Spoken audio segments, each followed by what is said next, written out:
crois que la sorcellerie, c'est un mythe, un délire de vieux? Non. Elle est là, silencieuse, invisible, présente dans ton quotidien. Ce que tu vis n'est peut-être pas le fruit du hasard. Tes douleurs, tes émotions, tes échecs, tes pensées peuvent être manipulées, programmées. Dans cette série de directs exceptionnels, le docteur Ntumwa Nswadi Kimbazi révèle comment les rituels occultes s'allient aux technologies neurocognitives, comment le contrôle mental moderne opère, sans trace, sans bruit, comment des attaques ciblent ton énergie, ton mental, ton esprit, comment démasquer les attaques invisibles, vampirisme, viol astral, sortilège, comment pratiquer des rituels de guérison et ériger des boucliers sacrés pour protéger ton âme et celle de tes proches. Et si l'on t'avait fait croire que tout était fatalité? La tradition Congo te guide pour reprendre pleinement ton pouvoir. Malongi, votre nouvelle émission Éveil, tous les jours à 13h, heure de Paris, en direct sur YouTube Tradition Congo et YouTube Fédération Kimuntu. Venez témoigner, échanger, partager vos expériences avec l'équipe Kimuntu. Épisode après épisode, nous dévoilerons les forces cachées qui gouvernent nos vies.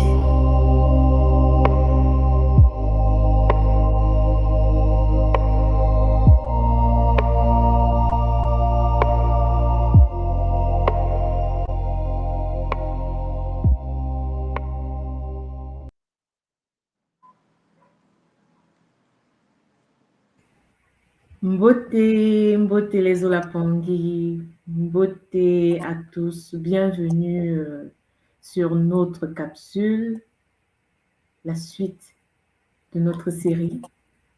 Bienvenue encore. Mbote à toi, Maman Maud. Mbote Maman Simo, mbote les Olapangi, j'espère que vous allez tous bien. Matondo pour ta présence ici aujourd'hui. Matondo d'avoir de modérer cette émission aujourd'hui avec moi.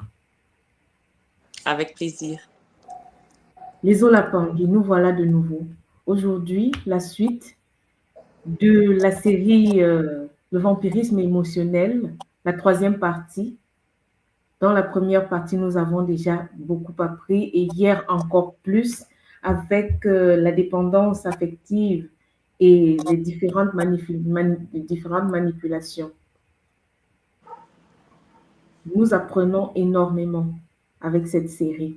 Nous nous rendons compte que tout ce que nous vivons au quotidien, nous pouvons le pointer du doigt, nous pouvons donner un nom, nous pouvons mettre une qualificatif là. Donc, c'est pas tout ce que nous vivons, c'est pas une fatalité. Donc, nous apprenons à comprendre que ce qui nous arrive, nous pouvons le comprendre, nous pouvons reprendre le contrôle.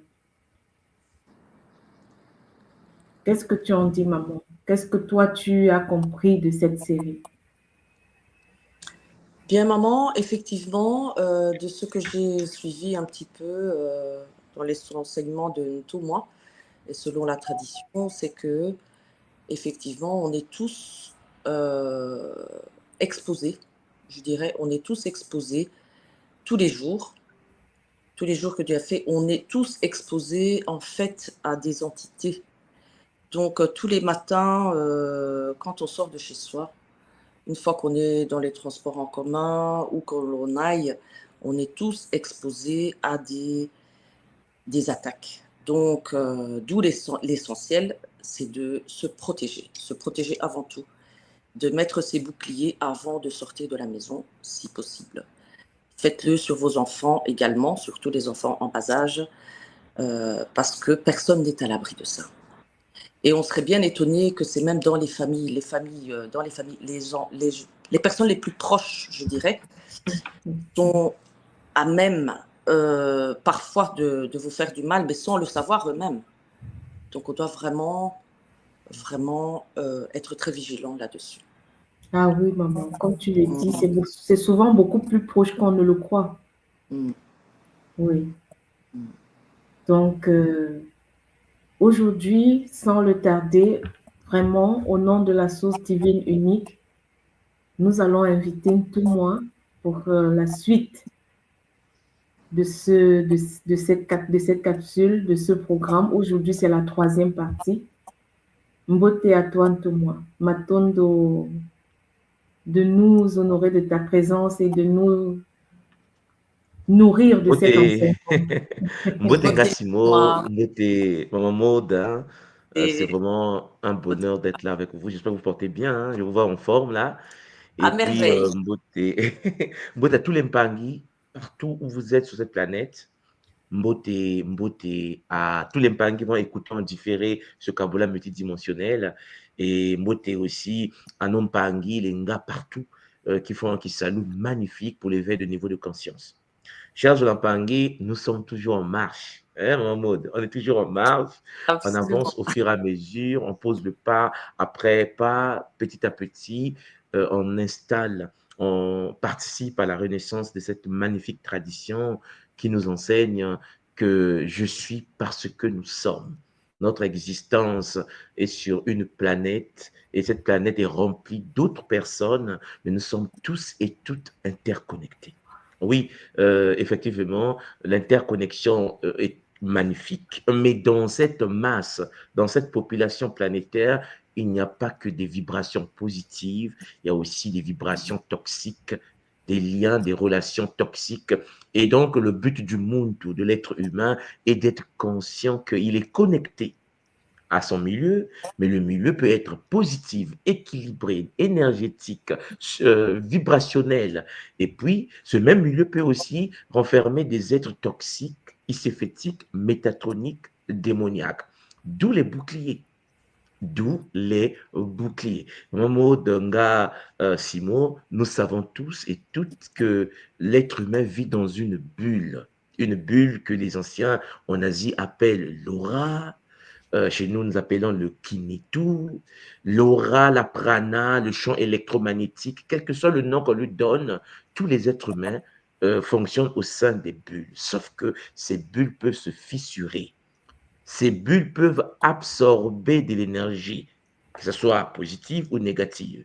Un mundo, conscient ou inconscient, peut devenir lui-même vampire, c'est-à-dire capable d'absorber, puisqu'il y a un vide, l'énergie autour de lui. Il absorbe l'énergie de ses propres enfants, il peut absorber l'énergie de son mari, il peut absorber l'énergie de sa femme, et ainsi de suite, de son cousin, de son collègue au travail.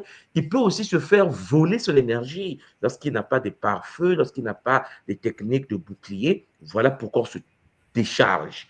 Tu sors de chez toi, tu es toute heureuse, tu arrives dans un bus ou dans un supermarché, tu prends un café dans un restaurant et là, tu te sens déchargé parce qu'autour de toi, il y a des gens qui, en effet, absorbent, parfois inconsciemment, sans pour autant faire un rituel mystique. C'est tout simplement parce que leur bulle énergétique est vide et donc, en tant que vampire, conscient ou inconscient, ils absorbent l'énergie de leur milieu. Et si tu es dans le milieu et que tu n'as pas de bouclier, tu te fais absorber. Voilà pourquoi il est très important de comprendre que la sorcellerie d'aujourd'hui n'est plus seulement la sorcellerie où on prend une poupée, on te met les aiguilles. La sorcellerie aujourd'hui, nous devons cerner cela, c'est aussi le fait que toi-même, tu n'es pas dans une bulle protégée, sécurisée, scellée par des sceaux énergétiques pour te protéger contre les vampires, contre les gens, les mouloki, contre ceux qui pensent mal, ceux qui réfléchissent mal, ceux qui agissent mal et qui absorbent l'énergie des autres au sein d'un milieu. Donc, Zola Matondo, papa, avant, je vais quand même demander à la Oui, communauté Ompangui de liker, de soutenir la connexion. C'est important. Liker, partager à tout le monde, à toute la famille, aux amis, que tout le monde puisse en profiter. effectivement. Maintenant, notre maman, maintenant, à vous deux, nous allons débuter. Je vais partager mon PowerPoint multidimensionnel et nous allons toucher à cette dernière partie, ce dernier épisode de cette partie sur les vampires émotionnels. Maintenant, Mamiki. Matondo papa. Matondo, papa. Cher Mpangi, Zola, à vous tous et à vous toutes, j'espère que ces séries vous font du bien. Et on le constate par vos kaboulas, par les messages que vous envoyez à l'école, par des nombres de personnes qui nous rejoignent. Effectivement, notre but, je pense que vous l'avez déjà constaté, est de pouvoir éveiller les niveaux de conscience. Aujourd'hui, je vais toujours parler du vampirisme émotionnel, un sujet d'une importance capitale, puisque là, je parle en effet des êtres autour de nous, nos propres frères, nos propres sœurs, la famille, les amis proches. Le but ici est de distinguer les profils des vampires émotionnels dans notre sphère intime. Et le fait de distinguer qui est vampire, qui ne l'est pas, est essentiel, mes Olampangui, pour cesser de nourrir involontairement les dynamiques d'épuisement. Cesser de se dire c'est la faute de l'autre. Dans la tradition Congo, ce qui nous arrive dans la vie n'est jamais la faute de l'autre. Puisque si l'autre arrive à te vampiriser, c'est parce que tu es vampirisable. C'est parce que tu n'as pas de boucliers. Et ce n'est pas l'autre qui doit te mettre des boucliers, c'est toi dans ta bulle, en tant qu'être qui a une identité, la personnalité, qui doit être capable de sceller, de renforcer, de booster son aura à travers, bien sûr, le KISS-EB, le KISSA, l'initiative solaire, harmonisation énergétique du Bimoelo de l'école Kimuntu, vous avez la possibilité de pouvoir déployer l'énergie de chaque centre énergétique que nous appelons les Bimoelo afin de booster votre Ki-Netu, c'est-à-dire votre aura. Chaque profil d'un vampire possède ses propres tactiques de drainage. Chaque être autour de nous se manifeste d'une certaine manière. Ton père ne va pas te vampiriser de la même manière qu'un collègue, mais ce sont des gens proches de toi. Chaque personne va laisser des symptômes spécifiques chez toi. Certains vont te faire mal à la tête, d'autres vont te pousser d'avoir mal au dos, d'autres vont t'entraîner des douleurs au niveau des pieds, et ainsi de suite. Voilà pourquoi il est très important de les reconnaître. Il est très important de pouvoir les cibler. Et c'est le premier pas vers la libération, puisque une fois, chers Olampangui, que tu sais qui est vampire, qui n'est pas vampire, et comment cela fonctionne autour de toi, tu as la possibilité de cerner si j'ai telle situation énergétique, c'est parce que j'ai croisé un tel qui, lui, est un vampire. Et donc, je pratique une technique pour me permettre de me protéger, de me booster, de me recharger. Et pour se recharger, chers Olampangui, il existe des technologies, il existe des techniques traditionnelles, spirituelles, capables de te permettre de te sécuriser dans ta bulle énergétique dans laquelle tu vis. Et puis, prendre soin de tes enfants et ensuite prendre soin de ta petite famille. Oui, chers Olampangui, ton but, à travers ces séries de Kabbalah, à travers ces partages énergétiques, ces enseignements que je distille depuis un certain temps, le but est de savoir que tu es une divinité incarnée et que le protocole de protection contre les attaques se trouve en toi. Tu dois l'activer tout simplement. Et cette potentialité ne peut être activée que lorsque tu maîtrises les techniques qu'il faut pour l'activation de ces facultés, de ces potentialités, de la graine de protection que la source a posée en chacun de nous pour ceux qui ont une connexion à leur matrice de l'âme. Oui, je vous l'ai toujours dit, tous les êtres humains ne sont pas connectés à la matrice supérieure. Il existe des êtres de réincarnation en réincarnation qui ont perdu leur vitalité, qui ont perdu le lien avec leur moella, la matrice de l'âme. Et leur moyo est perturbé par, Champagny, des entités, des sangsues, des vampires, des forces astrales qui puisent leur vitalité. Donc, M. Lampangui, elle est le profit des parents sacrificiels. Ah, c'est le premier profit que je vais vous parler aujourd'hui. Les parents sacrificiels. Vous allez dire, mais toi, de quoi tu parles? Moi, j'aime mes enfants. Non, attendez. Tu peux être inconsciemment une maman vampire. Ouais. Il y a des gens très pedants. Il y a des gens très lourds. Il y a des gens nocifs parfois sans se rendre compte. Le parent sacrificiel, c'est celui qui utilise son passé d'abnégation comme monnaie d'échange émotionnel. Transformons l'amour filial, l'amour qu'il a au niveau de ses enfants, l'amour qu'il a de ses enfants, de sa petite famille, en dette perpétuelle, impossible à rembourser. Je vais parler de ça hier, vous vous souvenez? Un parent sacrificiel. Ouais. C'est une tactique récurrente. Vous allez constater que les plaintes de santé ou de solitude stratégique que m'ont placé, les rappels constants des sacrifices consentis. Je suis ta mère. J'ai tout fait pour toi. Tu ne sais pas pourquoi, comment j'ai souffert. Tu es un enfant ingrat. Vraiment. Hein? Regarde comment. Donc, en fait, l'éducation n'est plus une posture de transmission des savoirs. L'éducation devient, dans ce cas, pour le parent, une forme de manipulation pour pousser l'enfant vers une certaine forme de culpabilité. Parent sacrificiel. Comparaison entre son dévouement passé en tant que mère, le fait qu'elle ne dormait pas quand tu avais la fièvre, et l'insuffisance perçue du présent. C'est du chantage. Et chantage veut dire chantage. Donc, vous voyez, cher Pangui, vous avez des êtres qui sont des ponctions au niveau thoracique, l'impression d'une main invisible pressant au cœur. Tu sens une certaine forme de douleur parce que tu te dis, mais attends, c'est pas possible, avec tout ce que je fais auprès des parents, ils ne sont jamais satisfaits. J'aide mon père, il n'est pas satisfait. J'aide ma mère, il n'est pas satisfait. Tu passes ton temps, cher Jolan Pangui, à culpabiliser parce que les langages, les paroles toxiques prononcées par les parent sacrificiel est d'une puissance négative énorme, mes Olampag. Et là, le monde reçoit une certaine forme de lourdeur thoracique après chaque interaction avec ses parents, avec ses frères, avec ses sœurs, quel que soit ce que tu fais, quel que soit ce que tu donnes, ils ne sont jamais reconnaissants. Et vous allez constater souvent, lorsque tu es dans la situation entre les parents sacrificiels, lorsque tu aides ton frère, même si vous êtes de la même matrice utérine, il n'y a pas de merci en fait. Vous avez jamais constaté cela? C'est comme un acquis.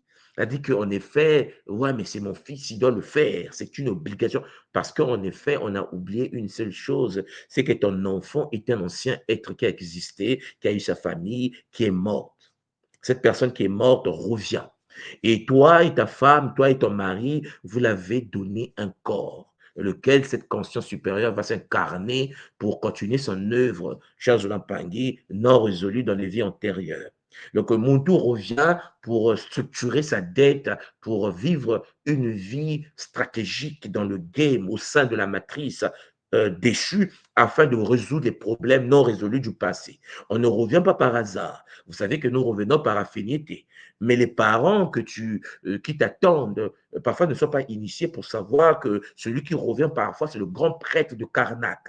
Celui qui revient, c'est la grande prêtresse de la déesse Hathor. Celui qui revient, c'est le grand prêtre Charles Olampangui de Ouida au Bénin. Non. Ça dit que les parents voient un enfant de 4 ans qui gifle de temps en temps, qu'il injure à 8 ans, qu'il maltraite à 12 ans, parce qu'en fait, ses parents pensent que l'enfant les appartient.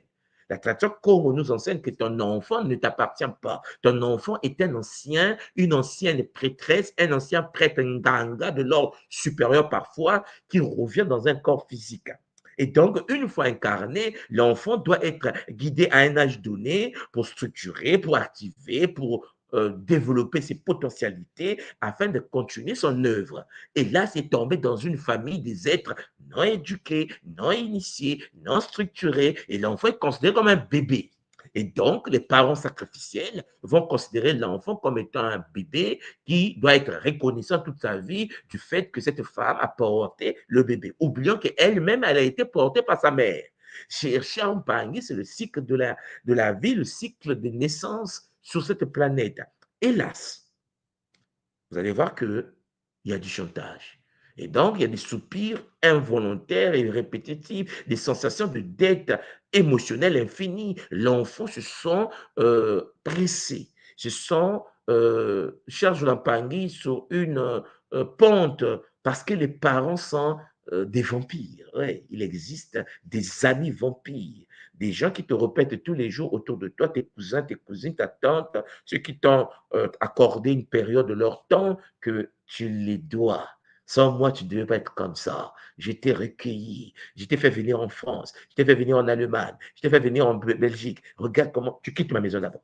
Tu quittes ma maison. Oh oui, beaucoup de Mpangui se retrouvent dans les rues parce qu'en effet, puisque celui qui, soi-disant, veut t'aider ne retrouve pas sa part de gain, il te met dans la rue, beaucoup se retrouvent dans des difficultés totales, tout simplement parce que les parents ne se rendent pas compte que celui que tu maltraites aujourd'hui, l'enfant que tu tortures aujourd'hui, est un être supérieur incarné dans un corps biologique pour accomplir son œuvre. Sauf que toi, on t'a permis de pouvoir guider ce tête pendant une période de ton existence, pendant que l'enfant était encore jeune, pour le protéger contre les agressions du système déchu. Mais non, les parents ont fait des enfants leurs esclaves de demain. Alors, il y a même des parents qui investissent dans l'éducation des enfants dans l'idée que c'est un investissement futur. C'est-à-dire que ça, c'est mon argent que je mets à côté. Lui, là, lorsqu'il va réussir, tu dois t'occuper de moi. Est-ce que vous comprenez? Ça devient une dette. Et lorsque l'enfant grandit, l'enfant a son épouse et que l'enfant s'occupe de ses enfants, euh, il arrive que les parents, les mêmes parents, sont en colère contre la femme ou contre le monsieur de leur enfant parce que l'argent là, mais c'est moi qui ai investi. Mais attends, cette femme-là pense quoi? Mon fils, je l'ai envoyé à l'école. Ouais. Parents sacrificiels. J'ai sacrifié ma vie pour qu'il réussisse et s'occupe de cette femme et de ses enfants. Hey, il doit avoir sa femme, il doit avoir son homme, il doit avoir des futurs ancêtres qui doivent s'incarner. Mais non, le parent sacrificiel est celui qui ne va jamais laisser son enfant libre. Il va continuer à considérer son enfant, même à 40 ans, comme un petit garçon, comme une petite fille. Le parent sacrificiel est celui qui pense qu'il va continuer à rester supérieur à cette dame qui a maintenant 40 ans, qui a son mari et qui a ses enfants, mais qui doit continuer à envoyer de l'argent à ce vieux, alors que lorsqu'il était jeune, il n'a pas pris le temps de préparer sa retraite. Oui, l'homme doit préparer sa retraite. Et toi qui m'écoutes, Champangui, est-ce que tu fais partie des parents qui, en effet, vont mettre leur poids de vie sur leurs enfants, parfois empêchant leurs filles, leurs garçons à vivre pleinement une vie familiale parce que, chers Champangui, le poids des parents. Vous savez, certaines personnes me disent, mais tout le monde, tu as dit, lorsqu'on est avec les parents et que ces parents sont âgés, il faut prendre soin d'eux, ils doivent vivre chez nous. Et, Champangui, vous n'avez aucune idée des dégâts qui s'entraînent dans les foyers. Il faut parfois utiliser le ntozo. Votre manière de penser, cher Zolapangui, parfois est astrale. Tu tortures ton mari. Vous imaginez qu'il y a des parents qui vivent chez leurs enfants, le couple, même faire l'amour à ton homme, tu ne peux plus, ma soeur, puisque les murs sont des papiers. Donc, le monsieur est frustré, la femme est frustrée parce que le beau-père, la belle-mère est au salon. Des profiteurs multidimensionnels. Tout simplement parce que l'idée du système, c'est quoi? C'est que puisque je me suis occupé de toi, lorsque je suis vieux, tu m'occupes de moi. Oui, cher Zolampangui, il faut préparer cela. Toi, papa, au lieu d'aller chercher les petites copines du quartier à New York, au lieu d'aller chercher les filles à Montréal, au lieu d'aller gaspiller de l'argent dans des bars, pendant que tu es en train de construire ta famille, prépare ta retraite, prépare ta transition. Après, quand tu ne seras pas capable de travailler dans quel, tu ne vas pas aller imposer ta vie toxique avec tes valeurs toxiques, ton aura toxique au sein de la famille de ta fille, de ton fils. Cher Zolampangui, peut-être qu'on ne vous le dit pas, c'est prudent, c'est nuisible. Ah non, nous sommes une famille, non, attention. Il faut voir des familles où les beaux-parents, ou que ce soit madame ou monsieur qui vivent chez vous, quelle est la toxicité? Il y a des gens, en effet, qui vivent chez leur fille. euh, la vie de couple de la femme n'a même plus de sens avec son mari, mais le mari n'a pas le droit parfois, il ne peut pas se plaindre, il doit observer. Les parents sacrificiels ne se rendent pas compte que l'enfant doit également construire son foyer avec son homme ou avec sa femme et éduquer leurs petits-enfants. Les grands-parents, de temps en temps, peuvent venir en vacances, les grands-parents peuvent visiter les enfants, mais des grands-parents, chers de la famille astrale, qui en effet se disent, mon fils a réussi, je vais vivre chez mon fils obligatoirement, ça entraîne des dégâts. Parfois, c'est des conflits entre la belle-fille et, vous savez, c'est compliqué. Oui, oui, oui, ça paraît comme logique, oui. Oui, si tu as des moyens, mon frère, et que tu dois t'occuper de ta mère, construis là une maison ou loue là un appartement, tu mets tes parents dans l'appartement, puis tu as des moyens. Ah oui, mais je n'ai pas les moyens. Mes parents doivent venir vivre chez moi. C'est normal, c'est moi le boss. Ouais. Après, ne pleurez pas que de cette famille émanent des enfants détruits. Parce que chez Pangui, on ne peut pas imaginer la logique du Bumuntu, la logique de l'attention Congo n'est pas chère de l'Ampangui de pouvoir imposer l'ancienne génération au sein d'une famille qui est en construction. Oui, les parents doivent de temps en temps envoyer leurs petits-enfants en vacances chez leurs grands-parents afin de pouvoir transmettre ce zoo-là entre grands-parents. Mais les grands-parents qui prennent leurs valises, qui s'installent à la maison de leurs filles, de leurs fils pour nuire au couple, parce qu'à 99%, ce sont des gens qui se disent j'ai investi, c'est mon enfant. Vous imaginez que si ton homme, ton mari amène son père et sa mère, et que toi aussi, madame, tu dis, puisque tes parents sont chez moi, je vais aussi amener mon père et ta mère. Donc, les quatre là sont dans le même salon. Champagny, c'est la bagarre astrale multidimensionnelle. C'est le désordre qui existe dans des familles. Certaines familles sont étouffées. Le monsieur a mal, madame est fatiguée, mais elle ne peut rien dire, puisque c'est la mère du monsieur. Mon frère, si tu veux aider ta maman, prends-la un appartement quelque part, laisse maman dans son secret, dans un milieu secret, dans un milieu convivial, où de temps en temps, vous faites des visites chez vos grands-parents ou vos parents, mais n'imposez pas leur présence dans la vie de couple. Les humains parfois oublient que l'homme et la femme ont besoin d'intimité. Et lorsqu'on est en couple, le but n'est pas d'imposer nos familles, chers Olampangui. Il y a des familles, hein, vous allez constater que le monsieur, il n'a pas le choix, donc il a fait inviter ses cousins ou ses frères dans la famille. Et puis, les problèmes commencent. C'est sa femme qui prend tout. C'est son mari prend tout. Notre sœur est riche. Il n'y a plus de secret de famille. Ici, à Zolampangui, lorsque dans une relation de couple, il n'y a pas de secret de famille, lorsque l'intimité est brisée et que tout ce qui se passe dans la maison se retrouve de l'autre bout du monde parce que vous avez des intrus dans la famille. Les gens me disent, mais tu as dit, quand c'est comme ça, on fait comment? Qu'est-ce que vous faites? Votre maison est un temple. Vous voulez aider quelqu'un, aidez-le à distance. Les gens me disent, mais c'est quoi ce problème? Parce que vous avez oublié une chose. Nous vivons dans des bulles.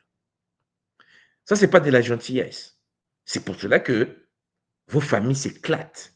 C'est pour ça que je vais regarder comment nous fonctionnons, comment vous vivez, les conflits de famille. Chez Azolampangui, en Afrique, on dit ceci.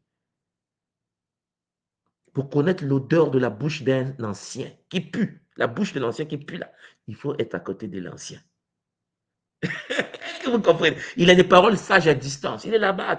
Il a dit quoi? Il a dit Zola. Mais si le Zola, il avait dit à côté, juste à côté de toi, devant tes narines, mais purée, mais attends, papa va brosser ta bouche. Vous me comprenez? Ce proverbe nous dit tout simplement qu'à un moment donné dans la vie, garder les parents dans une sacralité, c'est les mettre dans les conditions normales de température de pression. Je n'ai pas dit ne pas s'occuper des parents, mais il ne faut pas qu'ils soient des vampires. Et il y a des parents sacrificiels qui vont passer leur temps à vous répéter. L'incapacité à ressentir la joie, l'incapacité à ressentir la légèreté en présence de ces parents-là. Tu es là, tu es frustré parce qu'ils te manipulent.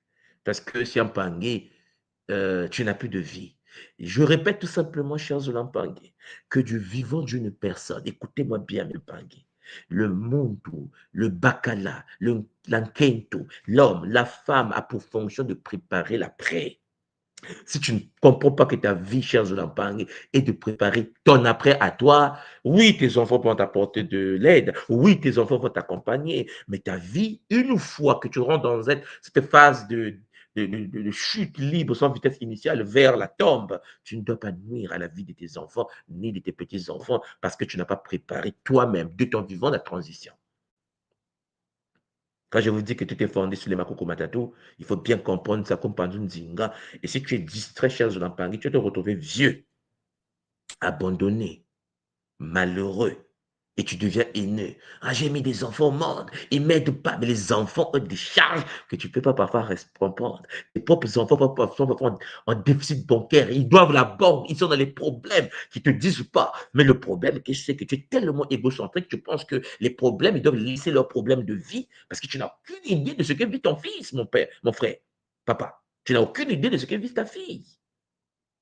Mais puisque Chiampangui, c'était un parent sacrificiel, il va passer son temps à se plaindre. Il va vouloir que son fils puisse s'occuper de lui, alors que son fils a déjà 5 enfants, 6 enfants, qui sont dans les écoles, des universités, des lycées, qu'il faut payer.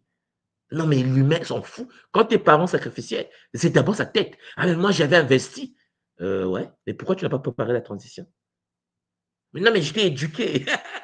Charles Zolampangi, si tu ne comprends pas ça, tu deviens papa méchant, une maman méchante, parce que tu vas perdre tes forces. Tous les êtres humains, nous tous, sans exception aucune, à un âge donné, nous perdons nos forces, nous perdons nos facultés, nous perdons nos capacités. Est-ce que tu l'as préparé? Est-ce que tu es en train de préparer cela? Ou bien tu attends que tu deviens le sorcier de demain? Oui, il arrive que celui qui était gentil toute ta vie, vers la fin, quand tu es seul, abandonné dans une chambre, la colère commence. Mais cet enfant-là, j'ai tout donné, mais comment il peut...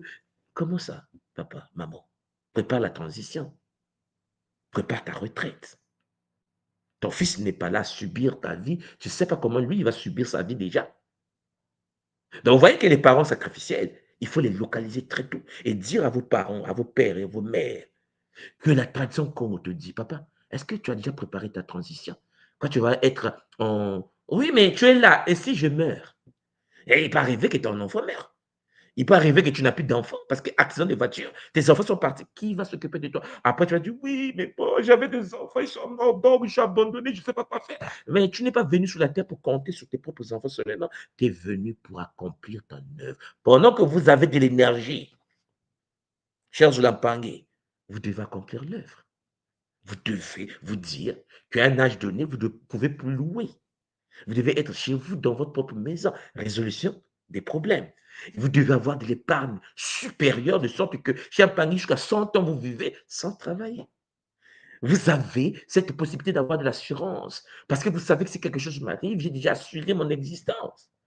Vous devez être un parent prévoyant futuriste sans pour autant construire sa vie parce qu'il a des enfants. Oui, Champagne, il y a des parents toxiques qui mettent leur poids sur la vie de leurs enfants. Je ne vous dis pas que les enfants ne doivent pas s'occuper de leurs parents lorsqu'ils en ont envie, mais Champagne, vous ne pouvez pas imaginer le poids. Parfois, l'enfant est dans des vrais problèmes de son existence. Il fait des burn-out. Quand il a un problème de santé, et là, tu dis, ah, mon fils a fait un burn-out. Qu'est-ce qui s'est passé? Mais c'est la pression parfois des parents toxiques.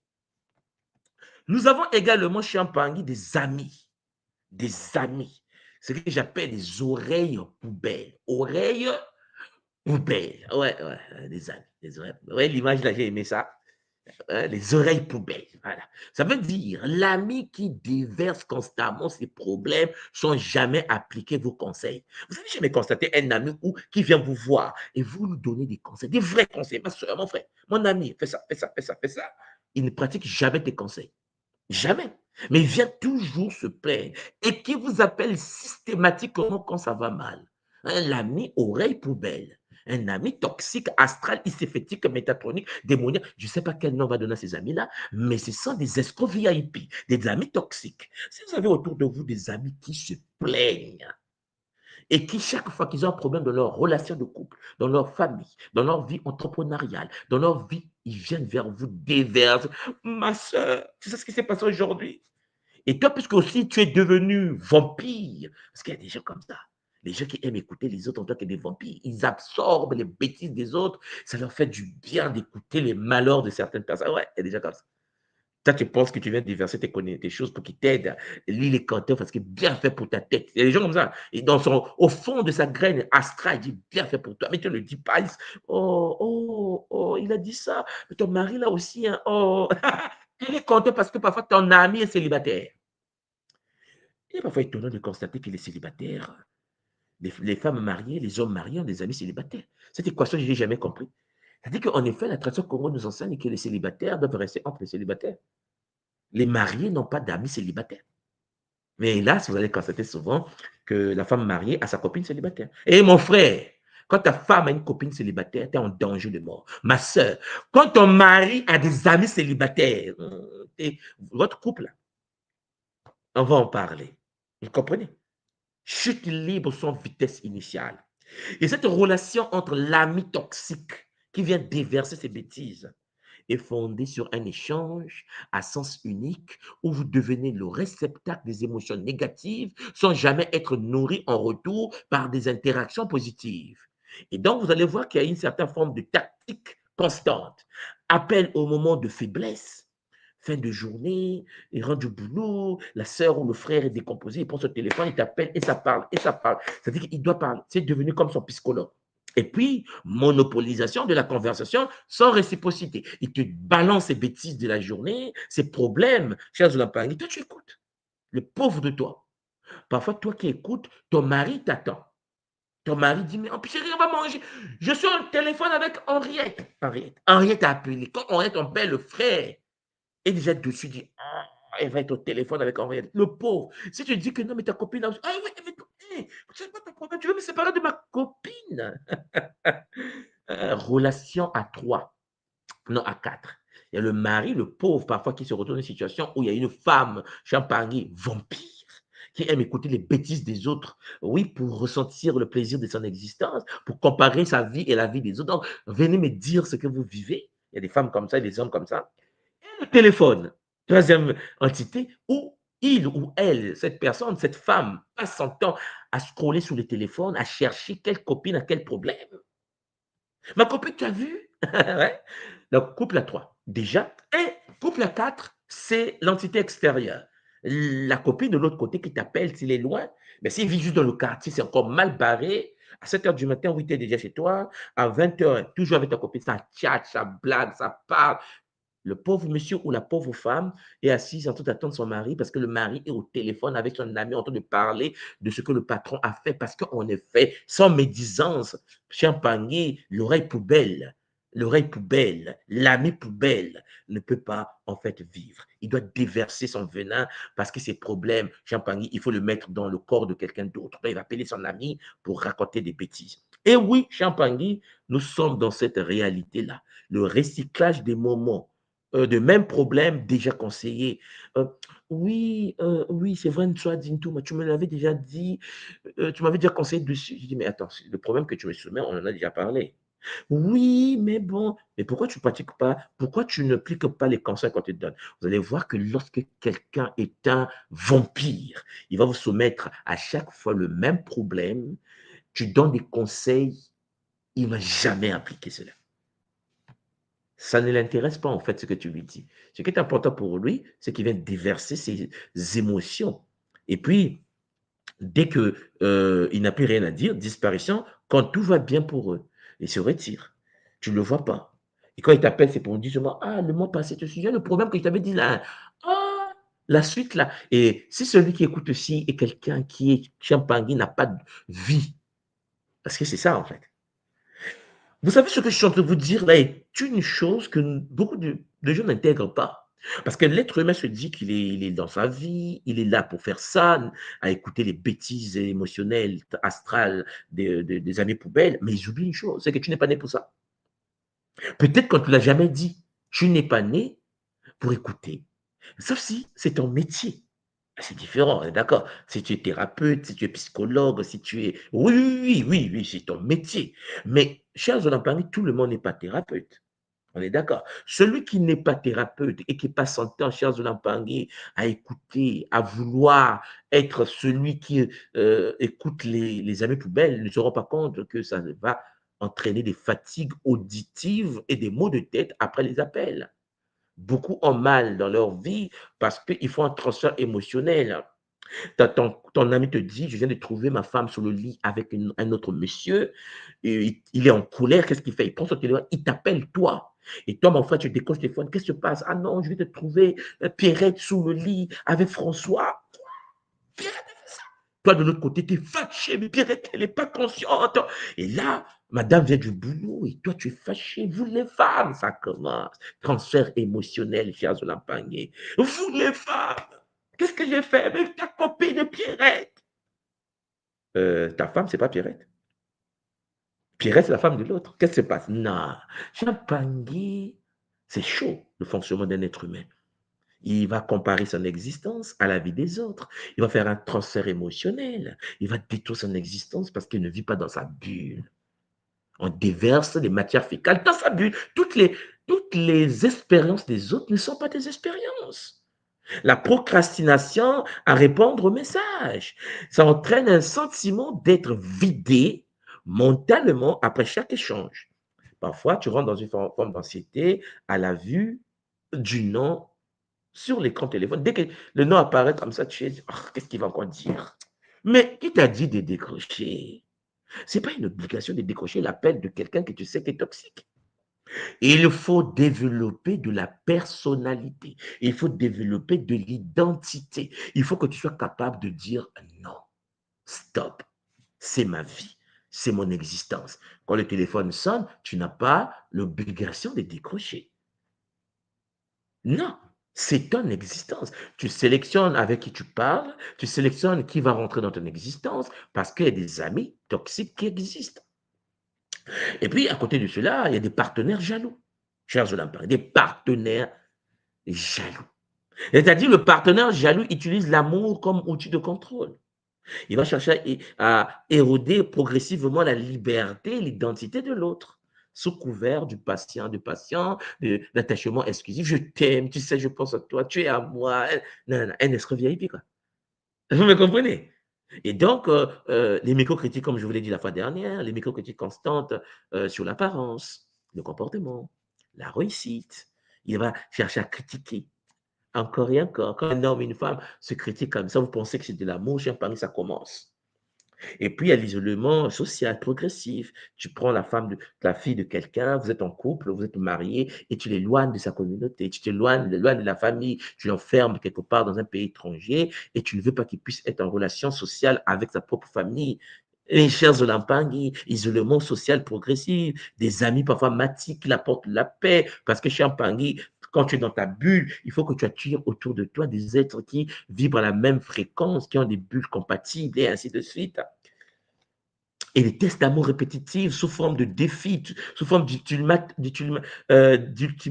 Si tu ne fais pas ça, je quitte le couple. Si tu continues en divorce, des chantages chez Pangui. Et donc, ça baisse progressivement l'estime de soi. La femme, là, ne sait plus qu'elle est jolie ou pas jolie. Elle ne sait pas comment elle est. Le monsieur le perturbe par des paroles très choquantes, des phrases dures, l'hypervigilance et anticipation des réactions. L'être a peur, le monde a peur parce que, en fait, le partenaire est jaloux, maladif. Et ça entraîne une certaine forme de rêve récurrent, de fuite. Le cerveau commence à réfléchir comment quitter cette relation. Tu passes tout ton temps à réfléchir quelle stratégie faire pour avoir une nouvelle femme, un nouveau monsieur, et ainsi de suite. J'ai Pangui, c'est chaud la vie. Et là, tu rentres dans un doute permanent de tes propres perceptions. Tu commences à douter, est-ce que je suis vraiment comme ça? Est-ce que je suis capable? Parce que l'autre te fait douter. Non. Charles Lapangui, lorsque tu vis sur ce plan et que tu es en relation avec quelqu'un et que ça ne marche pas, vous cherchez de l'aide. Et si vous arrivez à trouver de l'aide, tant mieux, vous équilibrez le couple. Mais je vous ai toujours dit, dans la tradition Congo, Charles Lapangui, la vie n'est pas une prison. Vaut mieux être seul que mal accompagné. Parce que tu es né de ta mère, pas pour subir les bêtises du partenaire. Lui aussi, il est né de sa mère. Vous êtes rencontrés par affinité, vous vivez ensemble pour devenir meilleur. Et quand tu sens que l'autre qui a vécu dans sa vie, qui a grandi dans un milieu donné, avec un comportement donné, mais qui ne te respecte pas dans une relation chez Pangé, il faut savoir dire stop. Beaucoup de femmes sont battues dans des foyers et beaucoup de femmes perdent leur vie. Il y a aussi des hommes qui sont battus, hein, mais la majorité sont des femmes qui sont souvent battues et vous allez constater que ces femmes perdent parfois leur vie dans ces foyers-là. Beaucoup des hommes en Occident, par exemple, même en Afrique, tuent leurs femmes par des coups de poing. Ma soeur, tu n'es pas née pour recevoir de tels traitements, tout simplement parce que tu penses que c'est la seule chose à faire. Je sais que dans une relation, Charles Lampangui, il y a des forces occultes parfois qui t'empêchent de bouger, tu es tétanisé, tu ne sais même pas comment réagir, comment sortir de ce gouffre. Mais à un moment donné, quand tu écoutes les paroles de tout le monde, soit des Kimbazi, tu dois dire stop. Stop. Parce que les forces, tes ancêtres, les guides sont là pour t'apporter quelque chose de meilleur. Si ça ne marche pas avec Alpha, Champangui, qui ne t'a pas dit que tes ancêtres t'ont préparé Bêta. Et peut-être que ta vie sera remplie lorsque tu seras en relation avec Gamma. Est-ce que vous comprenez ce que je suis en train de dire? Ce qui veut dire qu'on ne subit pas l'existence. Beaucoup subissent parce qu'ils se disent, je n'ai pas le choix. On a toujours le choix. On est capable de dire stop. On est capable de dire non. On est capable dans le monde de dire, écoute, c'est bon. La relation ensemble, ce n'est pas une prison. Surtout quand tu tombes sur une femme ou un homme vampire, qui en effet va penser que tu es un acquis. Mon frère, ma soeur, dans une relation de couple, tu n'es pas un acquis. Il faut que tu dises à ton partenaire, je ne suis pas un acquis. Et il faut que tous les jours, vous draguiez. Vous draguez mutuellement. Si ton homme te considère comme un acquis et qu'il n'a plus un œil sur toi parce qu'il dit c'est ma femme, je le tiens, nous sommes ensemble, nous faisons l'amour ensemble, Champagne sait que votre relation est vouée à l'échec. Si ta femme pense que c'est mon homme, c'est bon, il est fait, c'est bon, tu peux rester à la maison sans prendre soin de toi avec des cheveux tordus, tu reviens le matin, tu ne te brosses pas, tu ne te laves pas, tu ne te maquilles pas, tu n'as rien fait parce qu'il t'appartient. Ma soeur, t'es morte. La tradition Congo nous enseigne que dans une relation de couple, tous les jours, il faut de la séduction perpétuelle. Parce que Champagny, l'être humain est un être de vie, c'est un être qui aime le challenge. Un être humain qui n'a pas de challenge est un être déconnecté de la matrice de son âme. L'être humain est un gamer. Et il faut donc, dans une relation de couple, lorsque vous êtes ensemble, il n'y a pas d'acquis. Oui, c'est mon homme, oui, parce que vous êtes déjà des partenaires. Mais tous les jours que la nature vous accorde, il faut vous séduire mutuellement. La question que j'aimerais te poser, toi qui m'écoutes, est-ce que tu séduis, est-ce que tu continues à séduire ta femme? Est-ce que tu mets le bon parfum là? Est-ce que tu te coiffes correctement? Est-ce que tu... Cher Zolampangé, ma soeur, est-ce que tu prends le temps à continuer à séduire ton homme? Ah oui, mais il m'appartient déjà, tu n'as rien compris. Tu penses que tu vis seul sur cette planète. Ta bulle, ton aura va se fissurer. Après, c'est des disputes. Après, c'est le dédain. Après, oui, on a fait 30 ans de mariage, on a décidé de se séparer. Voilà, parce que vous ne comprenez pas le but du game. Le but du game, ce n'est pas vivre dans une même maison comme des colocataires. Le but du game, Champagny, c'est de pouvoir avoir des partenaires de jeu. Est-ce que ton homme est un partenaire de jeu ou bien c'est un pervers? Est-ce que ta femme, chère Zolampangé, est une partenaire de jeu pour toi? Est-ce que c'est la femme qui comprend le game? Ou bien une fois que vous êtes dans le couple et que vous êtes dans la même maison, c'est fini, elle pense que c'est fait. Elle est assise, elle prend du poids, elle se néglige, chère Zolampangé. Voilà pourquoi Champangé, dans une relation de couple, c'est une relation de jeu. Et quand le jeu Champangé n'est plus joué par les deux, l'échec est juste à côté. Et les forces astrales en profitent pour détruire une telle relation. Et les partenaires jaloux, Champagny est un partenaire qui n'a plus confiance en lui parce qu'en fait, Champagny, il pense que tu es un acquis. Quand ton mari est jaloux, quand ta femme est jaloux, il faut bien comprendre qu'elle n'a pas confiance en elle. Elle a peur que notre femme puisse voler son mari. Et ma soeur, mais déploie tes ailes. Mon frère, déploie tes ailes. Bon, si tu n'as pas de cours de sapologie, contacte un Congolais. On te relook. Champagny, t'es frais. Ta femme est à toi, tant que tu restes frais. Ton homme est à toi, ma soeur, tant que tu restes fraîche. Il faut que vous compreniez bien ce que je suis en train de vous dire. Parce que le laisser aller Charles de Lampagne va pousser l'autre à commencer à douter de la relation. Et quand un partenaire commence à douter de la relation, il n'y a plus de relation. Vous n'êtes pas des acquis, ce n'est pas une obligation de vivre ensemble. Est-ce qu'il est obligé que tu vis avec lui? Oui, mais c'est mon mari. Oui, mais ce n'est pas la punition. Il faut de la... Parce que chez un pari, tu sais, quand tu vis avec quelqu'un et que tu te laisses aller et que tu te négliges, parfois l'autre ne voit plus ta beauté. Et quand l'autre ne voit plus ta beauté, cher Zulampari, il pense que tu es un acquis. La maltraitance, c'est tout ça. Il devient jaloux. Il ne veut pas te voir parler avec l'autre. Parce qu'il n'a pas quelque chose à te donner. Quand quelqu'un est jaloux dans une relation, c'est que la personne est vide à l'intérieur. Parce qu'une relation de couple est fondée sur le respect mutuel, mais aussi, Champagny, sur la confiance. Tu as confiance à ta femme. Oui, mais bon, mais si elle me trahit, et alors? Tu penses que si ta femme ou ton homme veut te trahir, tu vas faire quoi? C'est pour cela que il faut la séduire. Il faut que l'homme puisse avoir des yeux que pour toi. Ta femme doit avoir des yeux que pour toi. C'est-à-dire que même quand elle rêve de toi. Mais quand elle commence à rêver de son patron ou de ce nouveau secrétaire, la petite fille de 19 ans qui est arrivée dans l'entreprise, qui s'habille fashion avec un parfum, le diable, ouais, le parfum, le diable. Cher frère, maman à la maison, elle est là, elle sent l'odeur de l'oseille. Le monsieur rentre. Non, je ne me suis pas lavé depuis le matin parce que je nettoyais la maison. Cher Zolampari, je vous l'ai toujours dit, les relations s'effritent. lorsque nous ne maîtrisons pas les codes. Voilà pourquoi les partenaires jaloux ont des impacts nocifs dans une relation de couple. Ce sont des vampires, en fait. Séduis ta femme. Ma soeur, toi qui m'écoutes, séduis ton homme. Ne pense pas que c'est un acquis. Ah oui, mais à 15 ans que nous sommes ensemble, c'est déjà mon homme. Voilà pourquoi les petits de 19 ans tournent autour. Chacun cherche. Chacun veut se caser. Mon frère, il faut faire du sport. Je vous l'ai déjà dit, quel est ton niveau de cardiaque? Ton cardio. Est-ce que tu fais que 15 minutes parce que ton cardio est faible? Ou bien tu es efficace parce que tu soulèves le fer? Donc, parmi ce sujet intéressant, mais il y a aussi les enfants tyrans. Les enfants comment? Tyrans. Ah oui, je ne parle pas que des parents toxiques qui nuisent aux enfants, mais les enfants qui nuisent aux parents.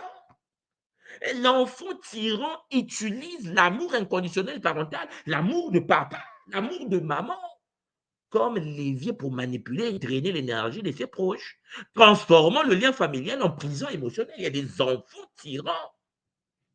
Ça aussi, il faut les corriger correctement. Chers Olampangui, un Pangui de la tradition Kemuntu ne doit pas, Champangui, laisser son fils devenir tyran. C'est une anomalie. Il est né pour que tu le canalises. C'est ton enfant, pas ton chef. Ce profil se développe quand les limites ne sont jamais posées. Chers Olampangui, quand il dit au lit, c'est au lit. C'est un dictateur. Non, tu es un père. Je ne suis pas leur ami. Je suis un père. Et le père, quand il dit devoir, lecture, résumé de texte, tu dois les lire. Il faut que l'enfant se dise, ouais, papa a dit, maman a dit, point. Mais non, mes chers Olampangui, vous savez, à des moments, les parents n'arrivent même pas à parler devant leurs enfants. Maman, tu me fais chier, putain, tu me fais chier. Ton fils te dit ça. Mais je t'ai mis au monde. Tu es passé par moi. J'ai le devoir de te guider jusqu'à l'âge où tu vas t'activer. Si je te fais chier là. Mais je te montre que je suis ton père. Ton père physiquement, spirituellement, énergétiquement, je suis ton père. Tu auras mal là-dedans. J'ai mal là-dedans. Papa est fâché. Va demander pardon. Papa est fâché. Ça veut dire que quand je te corrige, je n'ai pas besoin de te toucher. Tu es mon fils. Tu es ma fille, n'est-ce pas? Mais je te corrige dans tous les plans.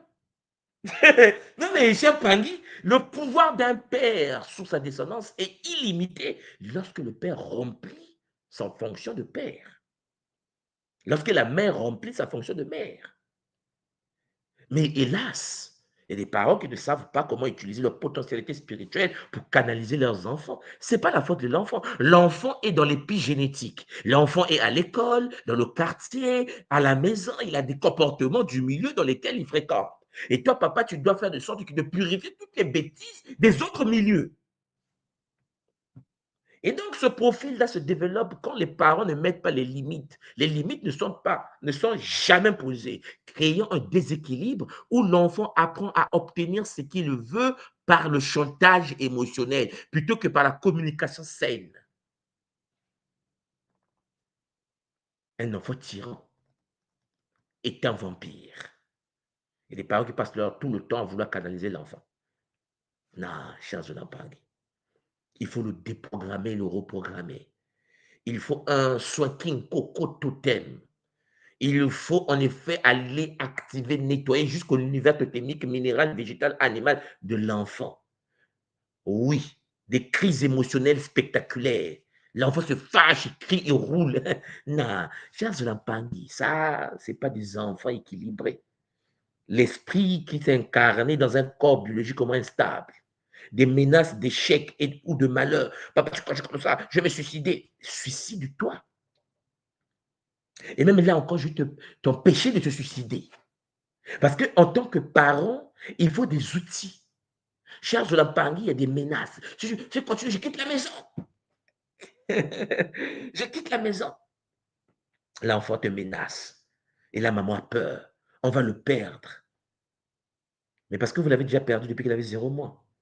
Un enfant ne change pas si les parents ont donné les bases. Les enfants sont des programmes. Il faut les programmer dès l'enfance. L'enfant. Vous voyez, les enfants qui sont impolis, les enfants tyrans, c'est l'éducation des parents. L'incapacité de certains parents. Mais tu passes tout ton temps au boulot, tu veux que... L'enfant est éduqué par la télé. mon frère, ma soeur. Et puis en plus, il y a des femmes qui mettent au monde des enfants alors qu'elles ne se sont pas préparées à les élever. Alors toi, ma soeur qui m'écoute, est-ce que tu as déjà reçu une initiation comment élever un enfant? Oh non. Pourquoi tu as mis au monde? Parce que je suis une femme, fallait... C'est du n'importe quoi. Vous pensez qu'on met au monde par hasard. Est-ce que tu as fait une formation pour éduquer les enfants? Oh non. Alors, vous qui m'écoutez, j'aimerais vous lire. Est-ce que vous avez fait des formations? Est-ce que tu es parti à l'école, à l'université, dans une institution pour se former intellectuellement, spirituellement, matériellement à éduquer un enfant? Ça veut dire qu'en fait, tu as une femme à la maison qui n'a jamais été initiée comment éduquer un enfant, mais qui met au monde des enfants. Alors, la question que vous devez vous poser, c'est que qui va éduquer les enfants? Ce père qui est devenu père, est-ce qu'il a mis en place la mécanicité d'un papa? Est-ce qu'il a été initié à gérer des codes multidimensionnels, parapsychiques, énergétiques pour la protection, la sécurisation et l'éducation de ses enfants? Oh non! Voilà pourquoi je dis souvent que nous sommes des plaisantins. Les gens me disent, mais tout le monde a dit que nous sommes des plaisantins. Oui, l'humain est un plaisantin. C'est-à-dire que deux gamins, la gamine et son ami gamin, qui en effet, puisqu'ils ont la barbe, pensent que mettre au monde, c'est une obligation sociétale.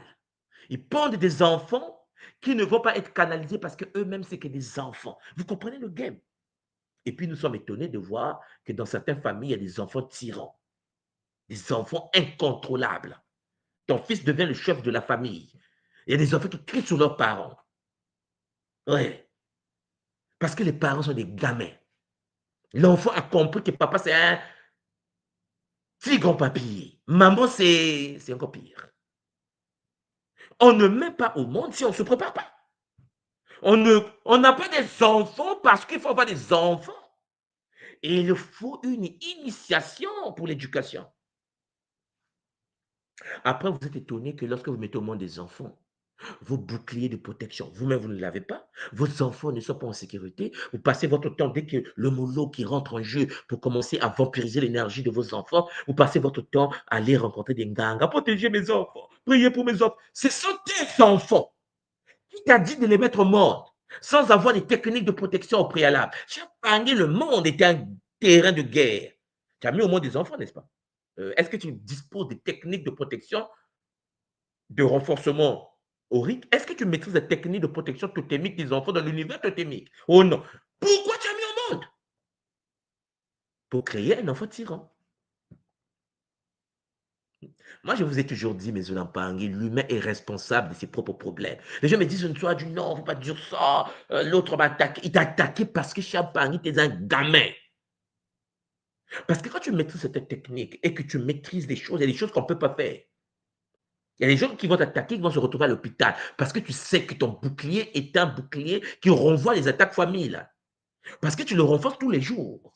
Parce que tu ne déconnes pas, en fait. Parce que tu as des enfants, il faut les protéger. Tu as appris la technique de la protection totémique de tes enfants.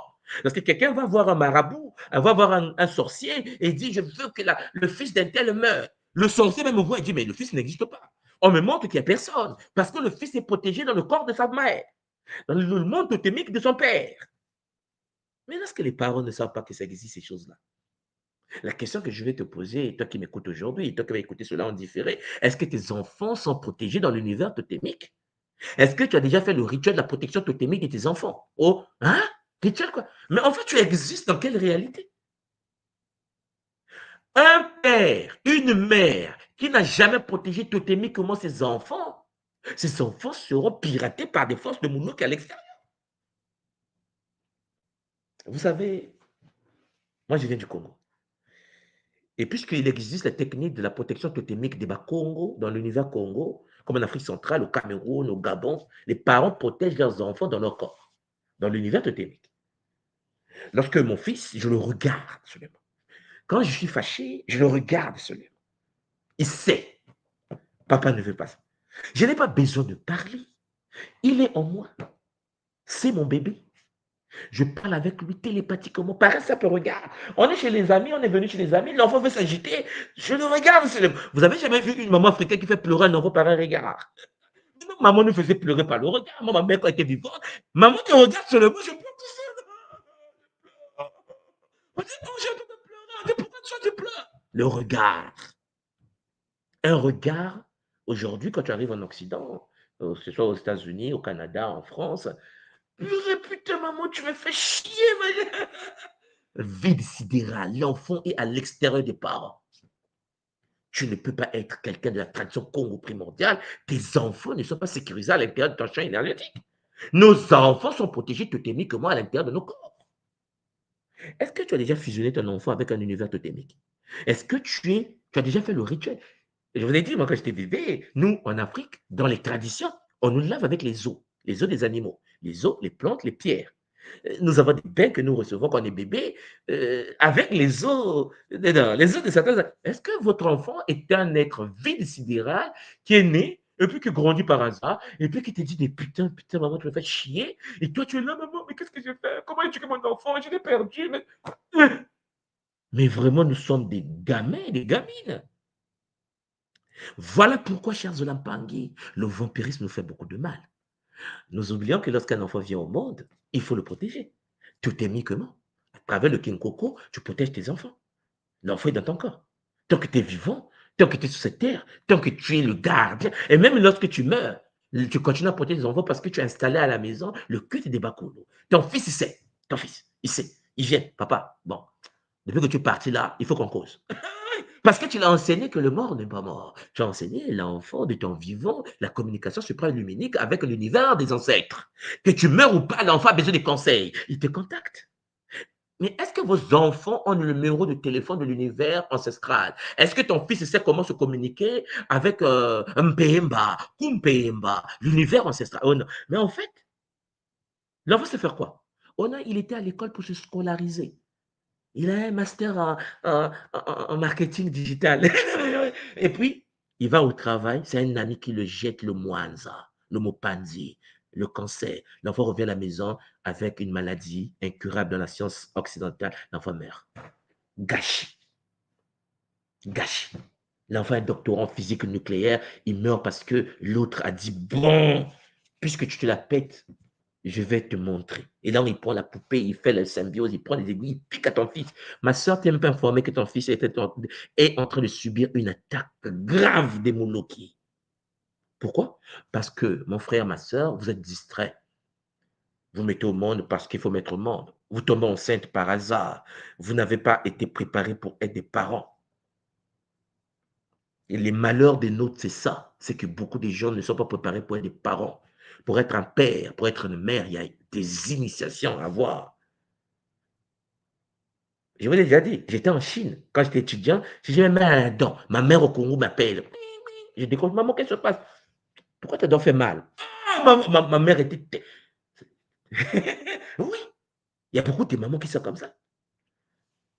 Et j'ai dit, maman, il faut que j'apprenne cette technique. J'aurai des enfants un jour. Je dit, mais c'est pour ça qu'il faut que je transmette cette connaissance. Il faut que l'enfant de l'autre bout du monde, quand l'enfant a mal au ventre, toi tu le perds, l'enfant 4 est malade. L'enfant 4. Allô, qu'est-ce qui se passe? Papa, j'ai mal au ventre. Je savais que tu vas péter parce que je me suis dit, il va savoir. C'est comme ça, tu le perds. Le père garde la protection, le bouclier de sa famille. Ce n'est pas une distraction. Et puis, il arrive que les parents fuient les maisons. Il y a beaucoup de nos sœurs qui sont femmes seules au foyer. Mais ma soeur, c'est difficile d'élever les enfants seuls. Vous savez que le but de l'homme et de la femme face aux enfants, c'est le téléchargement, le transfert informationnel. Les programmes des parents doivent être installés dans les enfants. Il faut stabiliser les programmes que vous avez en vous au sein de vos enfants. Mais quand papa n'est pas là, et que papa fuit le game, et que papa est un déserteur de l'éducation familiale, ma soeur va se battre toute seule. Oh, pauvre maman. À nourrir, à protéger. Mais si cette sœur aussi n'est pas initiée dans les sciences secrètes Congo, nous avons des enfants qui n'ont pas la présence du père et maman se bat seule. Le matin, elle va au travail, elle rentre à minuit, les enfants sont devant la télé et vous êtes étonné d'avoir des enfants tyrans. Culpabilité parentale profonde et persistante. Tout moi, mais on a tout fait. Mais vous n'avez pas tout fait. Vous n'avez pas été initié. Vous n'avez pas appris comment on protège, on sécurise. Quelles sont les techniques ancestrales? J'ai parlé de vision à distance sur vos enfants. Vous n'avez pas appris ces choses-là. Tension chronique dans la nuque, les épaules, tu as mal.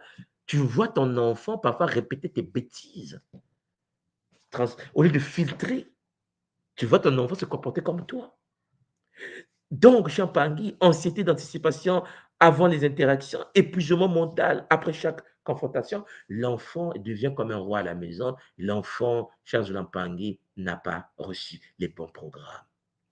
À côté de cela, Champagny, je vous ai parlé aussi des sauveurs compulsifs hier. Volonté d'intervenir coûte que coûte.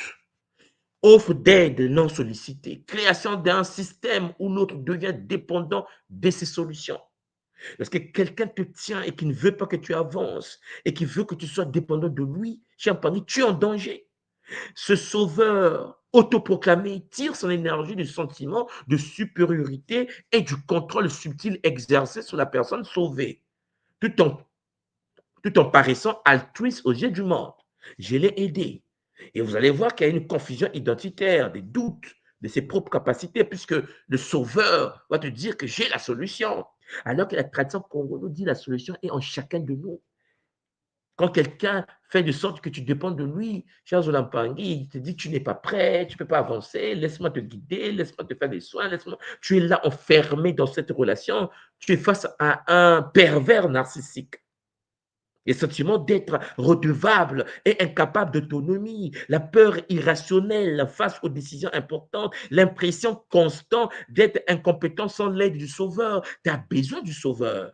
C'est une anomalie. Tu es ton propre sauveur. Le Bumuntu nous enseigne que nous sommes nos propres sauveurs. Nous sommes aussi nos propres bourreaux parce que lorsque tu transfères Champagny ton pouvoir entre les mains de quelqu'un d'autre, c'est que tu penses qu'il connaît mieux ta vie que toi.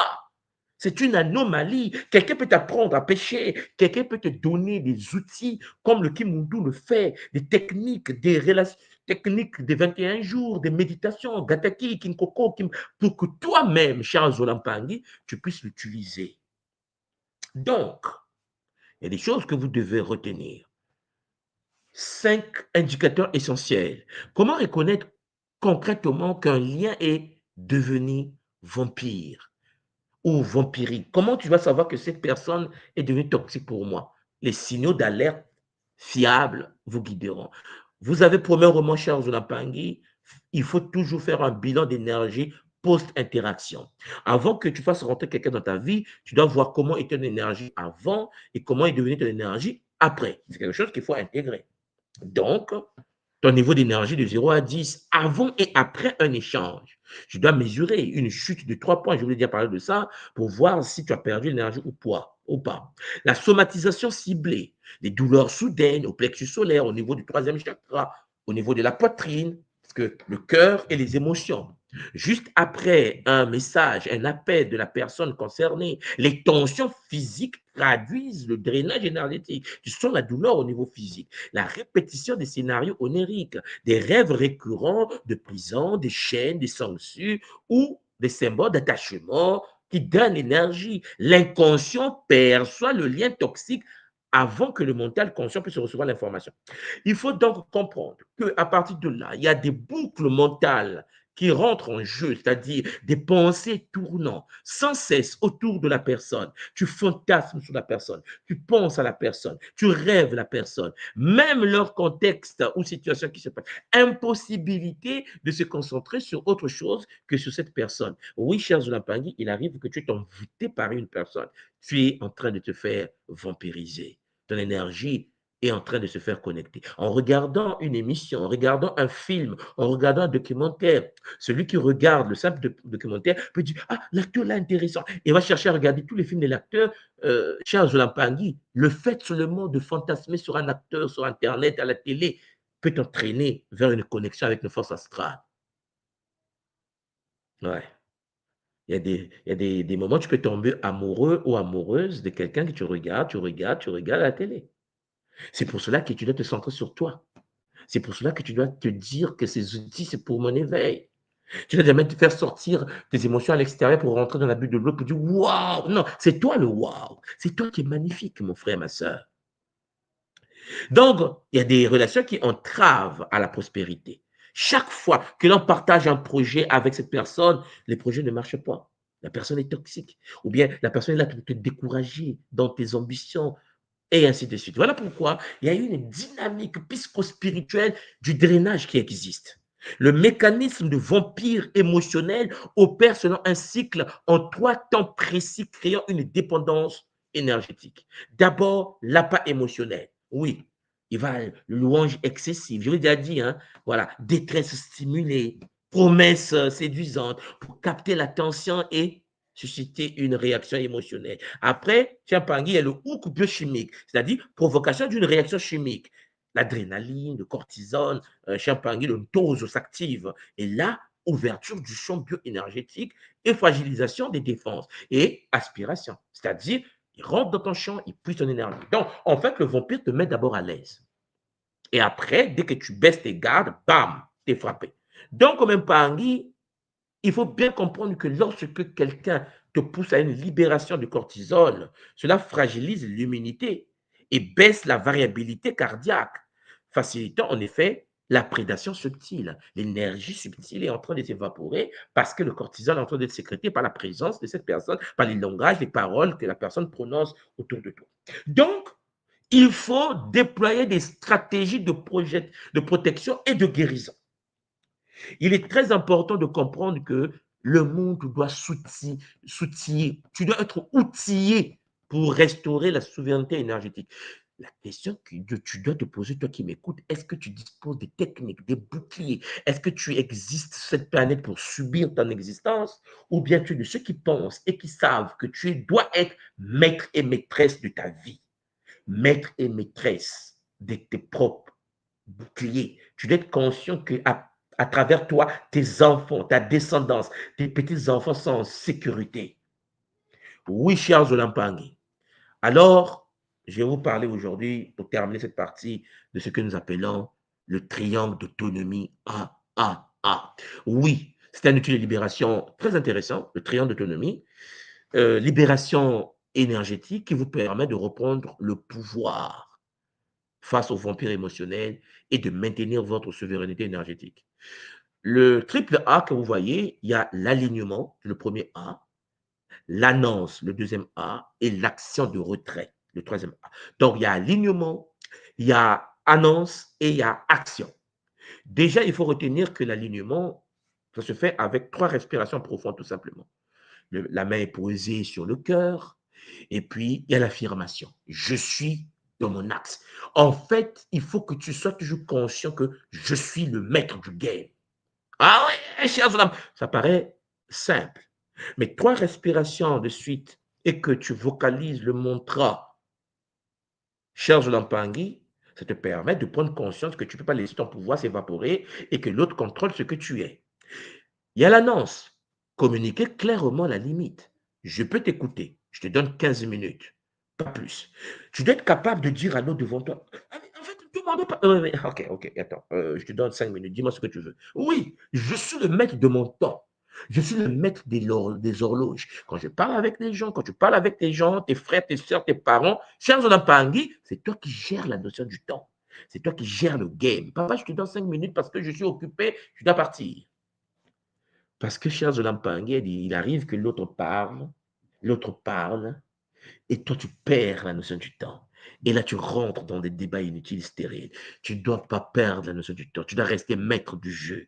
Et puis, cher Zolampangue, il y a l'action de retrait. 5 minutes est passé. Ah, ok. Écoute, je vois que c'est intéressant. On peut en parler plus tard, n'est-ce pas? Oui, parce que là, je suis occupé, ok? Il faut savoir dire non. Il faut savoir mettre les limites. Il faut savoir mettre des barrières. Si quelqu'un dépasse tes limites, Chiampangui, couper l'échange sans culpabilité. L'être humain qui rentre dans ta vie, c'est toi qui gères cela. Personne ne s'impose dans ton existence. Voilà pourquoi il faut pratiquer quotidiennement cette pratique où tu es capable de dire, je suis dans mon axe, je suis le maître de ma vie, je suis le gamer en chef. Voilà, maintenant, je t'accorde 5 minutes. Ok, là, écoute, après. Champagny, personne ne t'impose la manière de fonctionner. Tu mets des limites. Tu dois donc utiliser ce triangle triple A face à toute interaction qui commence à drainer ton énergie. Quand tu sens que c'est des bêtises qui sont prononcées, tu stoppes le dialogue. Ne dis pas, c'est pas courtoisie que je vais écouter. Non, tu vas te faire vampiriser. On n'écoute pas les bêtises par courtoisie. Cher Jonathan, c'est ta vie. Dès que tu vois que l'autre veut parler de l'autre en mal, mais stop. En fait, écoute, ce que tu dis est intéressant, mais est-ce qu'on peut prendre un autre temps pour en parler parce que j'ai autre chose à faire? Je ne veux pas me connecter à ça. Ne pas justifier votre besoin de vous protéger parce que vous êtes des êtres incarnés, cher Jonathan, avec cela. Il y a la deuxième technique qui est là, c'est la technique du rituel Congo de Kuzilanzinga. Le Kuzilanzinga, la pratique ancestrale de Kuzilanzinga, couper les cordons, permet de libérer l'énergie captivée dans les liens vampiriques, restaurant l'autonomie spirituelle. Je voulais parler de ça, non? Prenez la bougie, vous mettez ici la bougie bleue, plus une cordelette noire de 33 cm environ, dans un espace calme, protégé. Et là, vous invoquez, pour ceux qui sont en Gataki, Maasimimpi. Pour ceux qui ne sont pas initiés Gataki, rapprochez-vous de la Fédération Kimoto Internationale. On peut vous accompagner dans les tests techniques. Vous devez être capable de couper le vent de dépendance. Il est possible de pouvoir rompre le lien à Champangui en connexion avec l'enfant intérieur. Ce sont les techniques que nous avons à l'école. Et puis, vous avez cette puissance de visualisation qui vous permet en fait de couper le cordon relié au chakra concerné, scindé avec l'âme de lumière, bien sûr. Et puis, vous brûlez les cordelettes que vous utilisez pour détacher l'intention et se libérer. Et puis, vous tracez la croix Congo qu'on appelle le Dinkenga, mais ça, c'est des pratiques qui sont réservées aux initiés à l'école, afin de pouvoir sceller la structure. Tu es capable, en effet, de te détacher d'une émotion, d'un vampirisme, d'une connexion avec une personne. Et, cher Zulampangui, pour ceux qui, en effet, veulent avoir de l'aide là-dessus, pour ceux qui ne peuvent pas pratiquer cela par eux-mêmes, l'école Kimuntu, la tradition Congo, la fédération Kimuntu internationale est là pour vous. Contactez la fédération pour être accompagné là-dessus. Les cordes doivent être coupées parce que cela draine de l'énergie. Et puis, cher Lampangi, il faut de l'hygiène relationnelle au quotidien. Tu ne peux pas fonctionner sans de l'hygiène relationnelle. L'hygiène relationnelle consiste à établir donc des échanges sains qui nourrissent l'âme plutôt que de la drainer. C'est-à-dire que lorsque tu es avec des amis, il faut les sélectionner d'abord pour commencer. Que ce soit des membres de la famille. Tu ne peux pas être gentil avec tout le monde, bien avec tout le monde. Non, ça n'existe pas. Chez un pari, tu n'es pas la poubelle. Tu es un être multidimensionnel, tu dois être capable de pouvoir sélectionner ceux qui te font du bien, cher Jolan parce que tu es venu sur la terre pour être énergétiquement puissant. Voilà pourquoi il faut le filtre de 3C, c'est-à-dire conscience. Il faut être capable d'observer l'interaction et son impact énergétique. Deuxième C, le choix. Il faut décider consciemment d'autoriser ou non cette dynamique. Et quelqu'un te salue, il va être ton ami, tu dois voir quels sont les avantages d'être ami avec quelqu'un. Et puis, troisième C, les conséquences. Il faut être capable d'assumer pleinement la responsabilité de tes choix. Il faut arrêter de dire c'est la faute de l'autre. Il ne faut pas penser que l'autre t'attaque parce que l'autre est méchant. Non, c'est parce que tu as ouvert. L'autre est rentré dans ta vie, devenu ton ami. Pour que quelqu'un vienne chez toi, quelqu'un vienne manger chez toi, pour que quelqu'un devienne ton ami, il faut que tu le sélectionnes.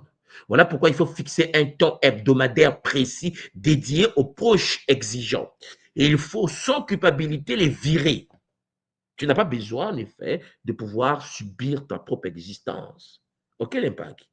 Voilà pourquoi vous devez savoir que quand tu me parles de tes problèmes pendant des heures, je me sens épuisé. J'ai besoin d'équilibre dans nos échanges. Pourrions-nous limiter nos discussions à 30 minutes? Tu me dis ça, un ami.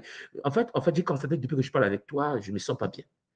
Voilà, soit on change de sujet, soit on traite des vrais sujets, mais notre relation, il faut faire qu'on s'arrête là. Ah non, oui, il a dit que je veux plus être mon ami. Ouais, j'ai dit que je veux plus te voir. T'es viré, en fait.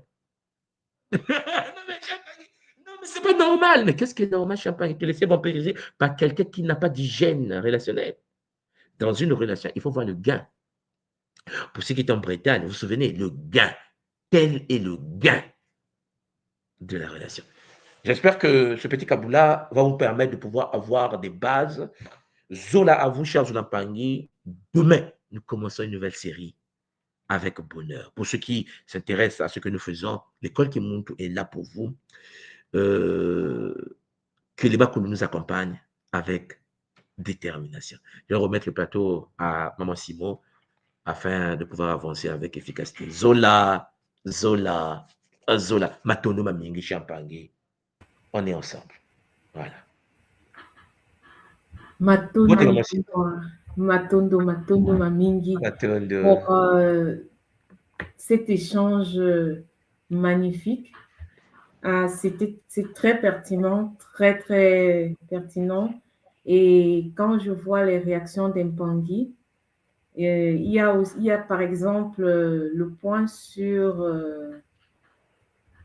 les responsabilités envers la famille qui est très évoqué, surtout sur Kachupa. Tu sais, dans notre culture, on est élevé, en fait, on grandit avec la responsabilité envers les parents et la responsabilité envers la famille, envers les frères.